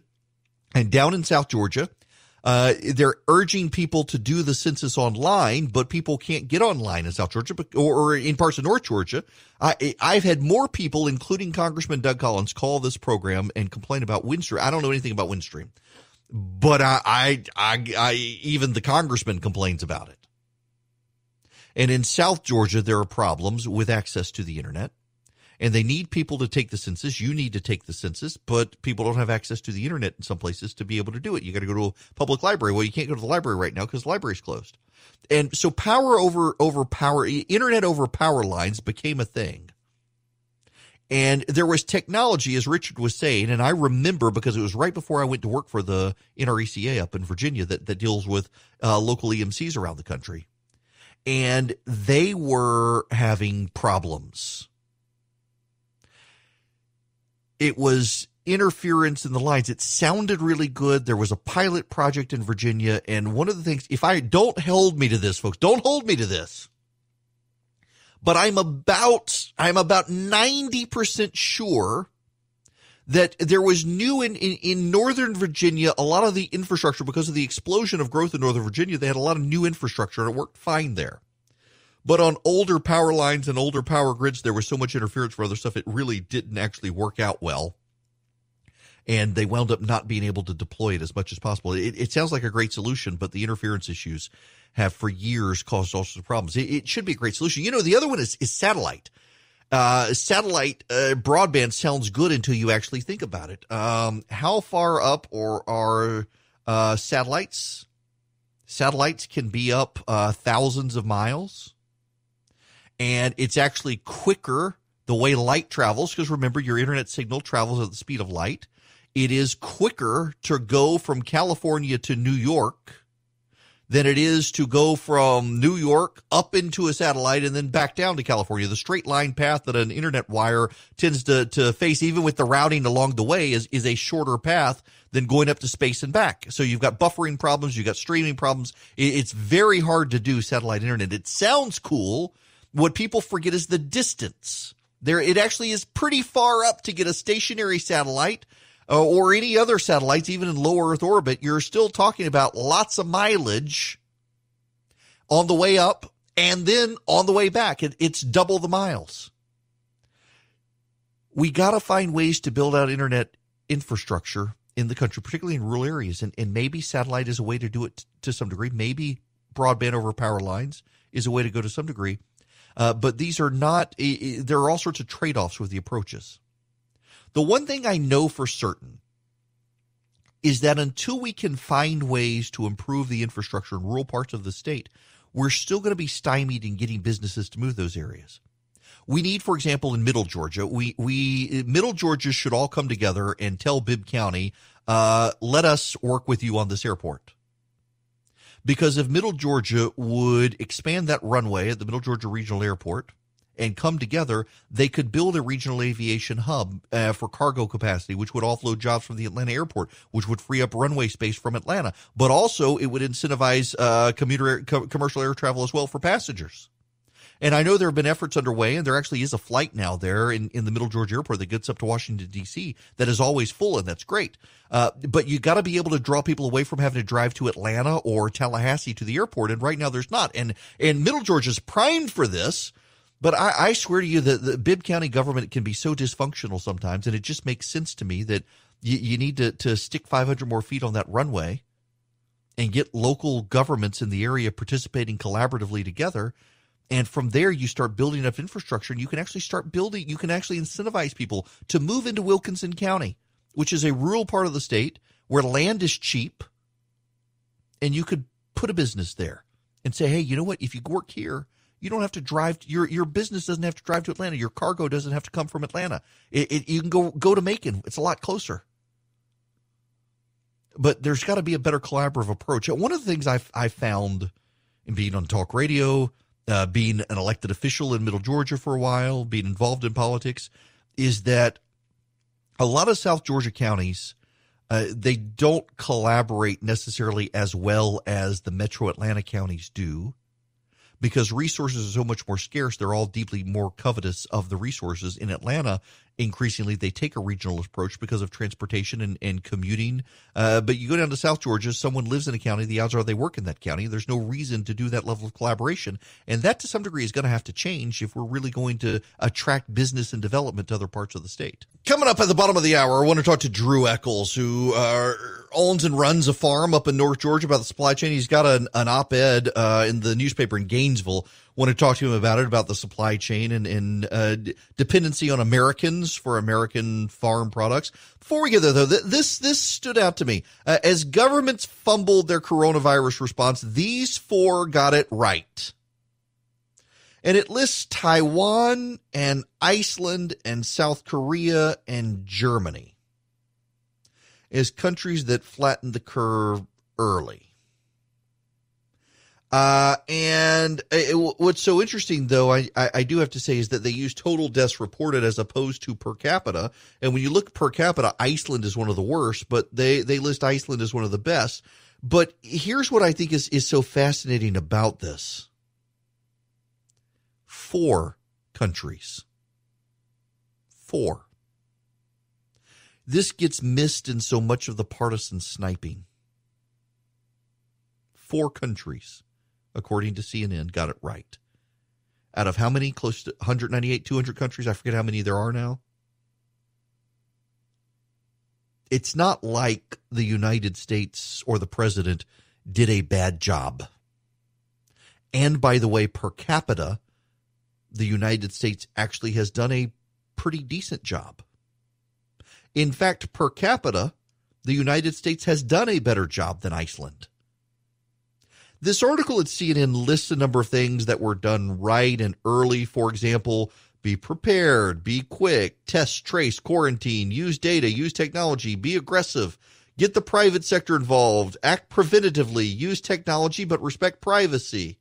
All of these sorts of things. You can do drive-through testing, learn from the past, test more, build capacity, no-nonsense things. Things that we're doing. What I find interesting, however, is that what I see in this pattern in the media is that they're doing selective use of per capita. Now, what do I mean by per capita? When you break down the number of deaths or the number of cases per thousand or per million, the United States is one of the more populous countries on planet Earth. It is spread out. It has more regions. It has 50 states. It has urban areas. It has rural areas. It is easier to fly across country than to take a train, not because of train capacity, but because trains never had the capacity because the country's so big. You drive 500 miles in Switzerland, guess what? You're going to be in a whole other country. You're in northern Italy, and you head east, west, or north, you've got a plethora of countries to go to. In the United States, guess what? You do that in the United States, you're still in the United States unless you're on the border. You drive 500 miles from the middle of Texas, you're still in Texas at the end of the 500 miles. To compare the United States to a lot of these other countries in anything really is wrong. It is better to look at things per capita. How many people per thousand or per million are getting the virus? The United States is actually doing better. The United States is not like Italy. And touting Iceland, a country that is performing worse than anywhere else per capita, as some sort of success story is deeply diluted. But what I think is more important here is they've only got 4 success stories. On the whole planet, only 4 countries are worth noting. So how is it that the media treats the U.S. as a spectacular failure when, in fact, every country's largely behaved the same on this stuff? Should give everybody some perspective on this. When we come back, Drew Eccles, we're going to talk about farms and agriculture. One of my favorite things on planet Earth is pumpkin bread. And if you want a great pumpkin bread recipe, go to jmorefarms.com, and they have a pumpkin bread recipe, and you can put a streusel on top. Yeah, it's good stuff. And the farm manager happens to be Drew Eccles. It is his family farm, and he is joining me by phone. Drew, how are you? Good morning, Eric. How you doing? I'm great. Now, I've always said J Moore Farms. Is J Moore the actual pronunciation? That's it. That stands for Jimmy Allen Eccles. That's my grandfather's name, and my grandmother's maiden name was Morrison. Well, look, first, I appreciate what you guys do, and I actually have somebody, gosh, I cannot actually remember who sent it to me, but I mentioned on radio in Atlanta my love of pumpkin bread, and somebody sent me, it's been a couple of years now, the recipe that you guys have on your website, and it's a good one in addition to the other recipes. But that's not why you're here to talk to me about. I love pumpkin, but nonetheless, it's hard to beat. It really is. I don't even like pumpkin bread, and I like our pumpkin bread. So there you go. It's a great recipe. But you had you had an op-ed in the Gainesville Times about Buy an American. And a friend of mine sent it to me. I had not seen it. I had Sonny Perdue on this morning to talk about the supply chain issues American farmers are having. And he talked about how it's kind of a bifurcated system between the commercial industry for farms and produce and the residential. And you have a hard time moving from one to the other. And I was reading your op-ed, and it struck me that this is very much, I think, what he was kind of getting at here, that you guys sell a lot to restaurants and schools. And guess what? There are no restaurants and schools right now. Absolutely. About 60% of our produce is sold in our retail markets, and then 40% goes to schools and restaurants, and that's a substantial amount. And when you get caught so off guard, so to speak, I mean, you have to get really creative as far as moving crops and things like that. And unfortunately, you got a lot of farmers across the Southeast that their farm is 100% wholesale accounts. They have no retail operations of their own. So, how does that work? It don't work. That's the problem. Yeah. I mean, there's coolers full of produce all over South Georgia. There's fields full of produce in South Georgia and Florida, and it's just a tough field to swallow.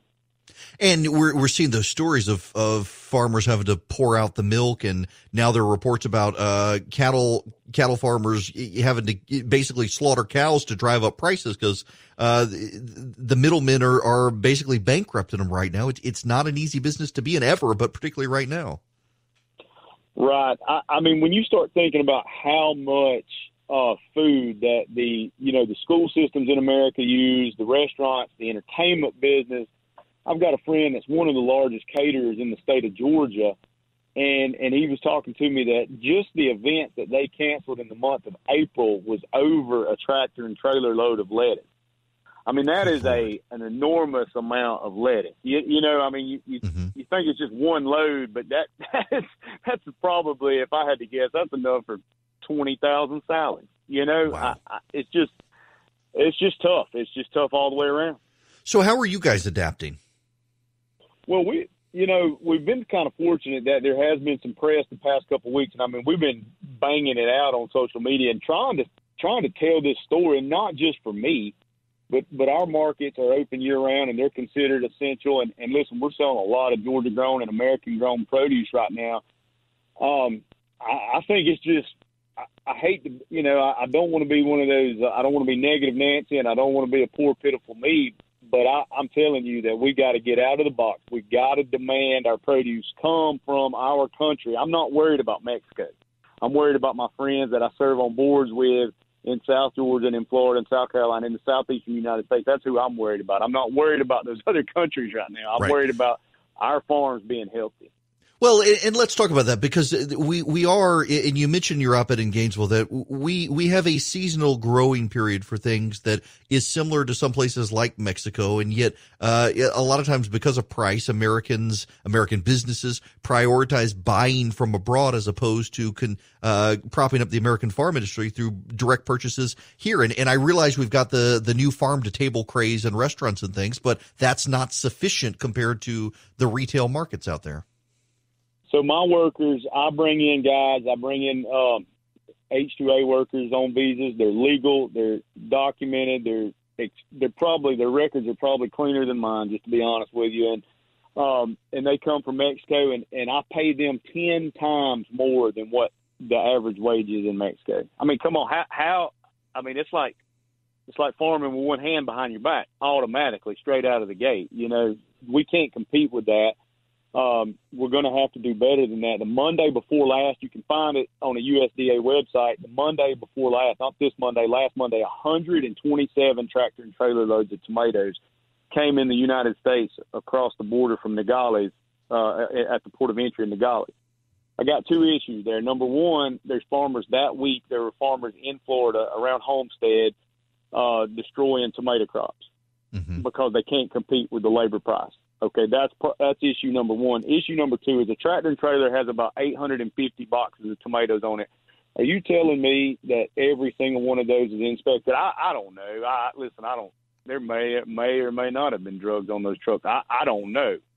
I'm just saying it's an easy way. Listen, okay. Yeah, I got to stop you there because I'm laughing about this because you're talking about this, and literally my next door neighbor is in jail because he was organizing a tractor trailer of $3.4 million worth of cocaine, and who knew? Coming in from Mexico. I mean, do you think that they're actually inspecting all 850 boxes of tomatoes on those trucks? No, they're not. There's no way to do that. There's no way to do that, and I don't expect them to. I don't expect our inspectors to be back to look at every single box.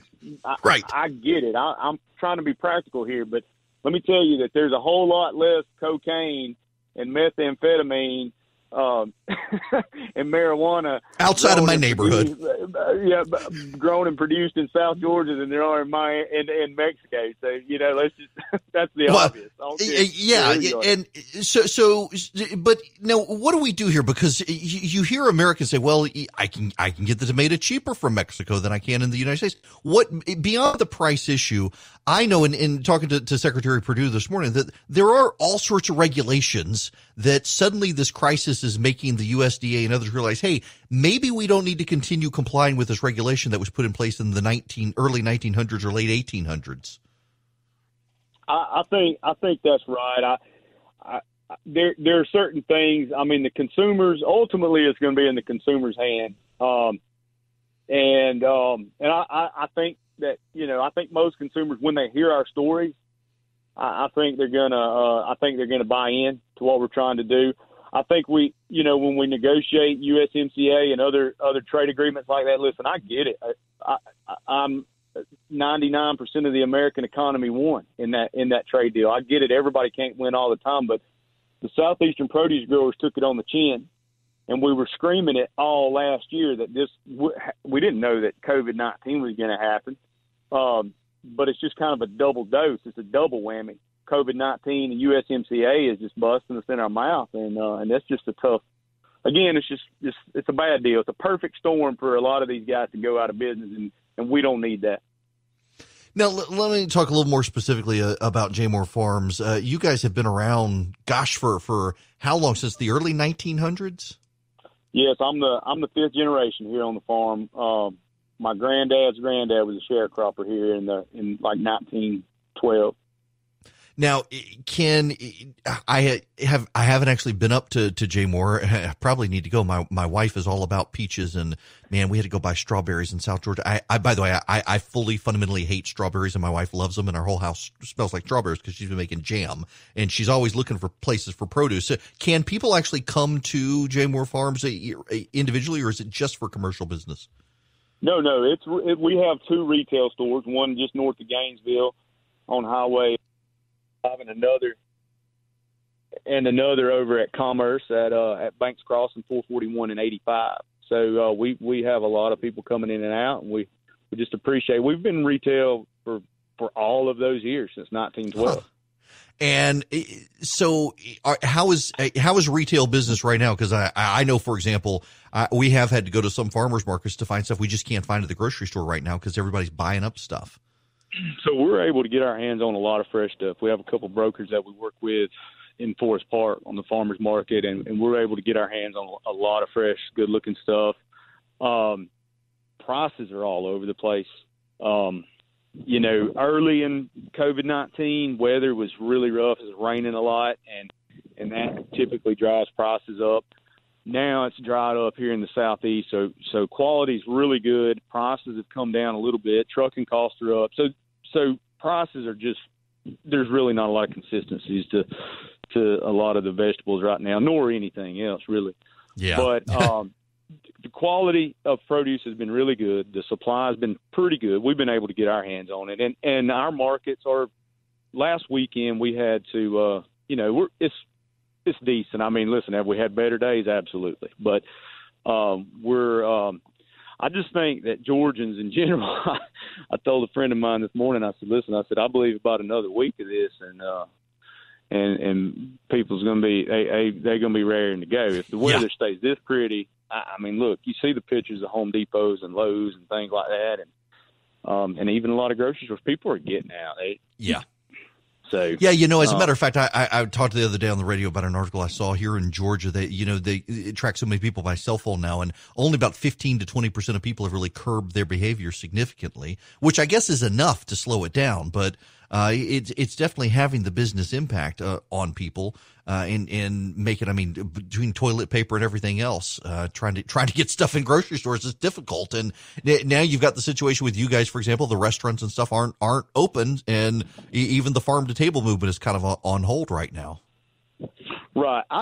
It is on hold, and just our business in particular, there's a couple of aspects of it that I'm sitting here right now, I'm looking at a bunch of picnic tables that are unfortunately roped off, and then some of our non-healthy foods, pies and ice cream and that sort of stuff. We're not doing that. We're not encouraging people to sit around and eat all that stuff, but the vegetables, the essentials, we are selling a good bit of. I think when this thing comes back, I think that we truly are blessed in the state of Georgia. I think that.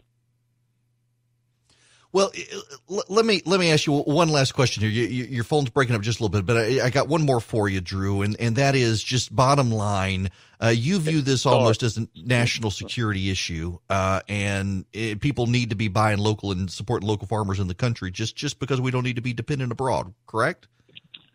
I think that's right. I think that it's a thousand wonders that this virus didn't come in on our food system through our food system. I know our food safety regulations in the United States, and they're pretty stringent. There's a lot of hoops we have to jump through, and it's important. I mean, people, when they put something in their mouth, they need to understand where it came from, and that the grower, he did everything he could to keep them safe. Other countries, I'm not so sure. I'm not as well read. I know what I hear, right. And I don't know their actual regulations. But the food safety scares that we have had, most of them have come from out of the country. They hadn't come from here. So I just think we got to be careful about that. You talk about a bad situation. If our food supply got tainted, it would be tough. And I would submit to you that it is a matter of national security. Our ability to feed ourselves. That's a big part of being a free country and free society.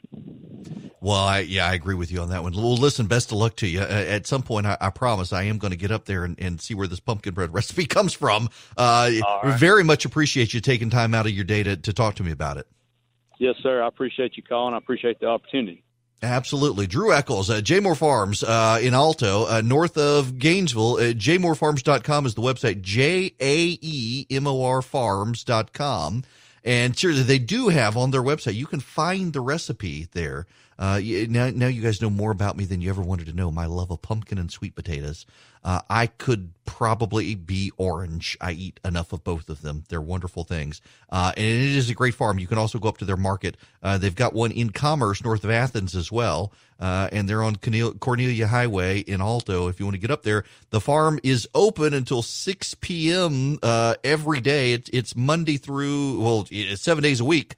They open at 1 on Sunday, but otherwise 7 a.m. to 6 p.m. And good produce up there. Wanted to talk to him in this article in the Gainesville Times. Y'all go look it up. He makes a great point that a lot of farmers are not farm to your table. They're farm to restaurant and corporate table. They are completely disrupted right now. And we got to figure out a way to get them back online, but also long-term, stop being so dependent on people abroad and farmers abroad. We got great farmers in this country. We do need to sustain them. It is Eric Erickson here, and thanks to Sonny Perdue for stopping by this morning and for Drew Eccles stopping by. Seriously, go check them out. I want to play you a bit of audio, and then I want you to consider some of what we talked about yesterday. This is Brett Baer on Fox News, talking about the origins of the Wuhan coronavirus. Sean, good evening. This is from multiple sources who've been briefed at the beginning part of the origins of China and the beginning of the virus. They've also seen documents open source and classified. We've asked to see those documents directly, but they are saying that it is increasingly likely, there is increasing confidence that the virus, COVID-19, started in that Wuhan lab, not as a bioweapon. Let's just be clear about that. There's no one who's saying that this was a bioweapon. How would we know that? We wouldn't, but they're not saying, these sources are not saying that. They're saying it occurred naturally because China was trying to show that they could be as good or better than the U.S. in handling viruses, discovering viruses, and this was a botched effort to contain this, and it got out to the population. So there's increasing confidence that that's how it starts. They are 100% confident that China altered the data, the statistics. They did a lot of things to contain the information. Meanwhile, they cut down, as you mentioned, travel from Wuhan internally, but left the international flights going. And there obviously is how you have a spread like this. Now, what I think you're going to start to see is more and more officials being obviously asked about this. Secretary Pompeo was on Martha's show tonight, asked specifically about it, and also these documents that U.S. doctors went to that lab a few years ago to inspect it, and through the embassy in Beijing sent back warnings to the State Department saying that this lab was really not living up to standards, and there were warnings about how the lab was operating. I think you're going to see more and more officials say this. Chairman of the Joint Chiefs, Milley, asked about it, said the evidence was inconclusive, but it looked natural. Again, you can do natural but still have a botched handling of a virus in one of these labs. And that's what we're getting tonight, Sean. Yes. So a whole lot of people do owe Tom Cotton an apology because he was one of the very first people to point this out. If Tom Cotton was the first American politician to publicly start declaring this was going to become a problem, back in January he was doing it, and people on the left and the right mocked him. And yet he was accurate. And he was the first person to say this probably came from that lab. And now it looks more and more like he was accurate, and people condemned him. People put words in his mouth, said he was accusing China of manufacturing a bioweapon, which he never said. And now it appears that it probably did come from this lab, which is one reason that we've got to have accountability for the press and their handling of China. The fixation on xenophobia, the pushback on people like Tom Cotton. CNN yesterday ran a propaganda story from the People's Liberation Army. That's the Communist Army of China, on how their deployment of a new aircraft carrier proves they have COVID-19 under control, unlike the United States. That aircraft carrier wound up catching on fire, by the way. The American media has fixated on Russians co-opting American politics and has totally ignored China. And I am increasingly convinced, everyone has the conspiracy theory they believe. Every single person on the planet has something they believe beyond faith issues. Everyone has something they believe they cannot prove, but they're just convinced it has to be true. And this is mine. I am convinced the Chinese have invaded and infiltrated American media. I'm convinced of it. And I've got a friend of mine who is a reporter who said, please stop saying this. And I've tried to tone it down from my aggressive dogmatism on the issue, but I'm still convinced the Chinese have a bunch of American reporters who have become very sympathetic to them, even at the expense of the United States. I'm sorry, but I'm convinced of it. When you look at the coverage of China, the sympathetic coverage, go back to the NBA situation and the protests. Look at how many American media entities would not cover the Hong Kong protests and what was happening with the NBA. They wouldn't do it. And ESPN even moving the cameras when someone would hold up a sign in support of Hong Kong. They would yank the cameras, change position. Now, I'm telling you, the Chinese were never going to hear about it from the press because they're in on it at this point. At least some of them are. That's a problem.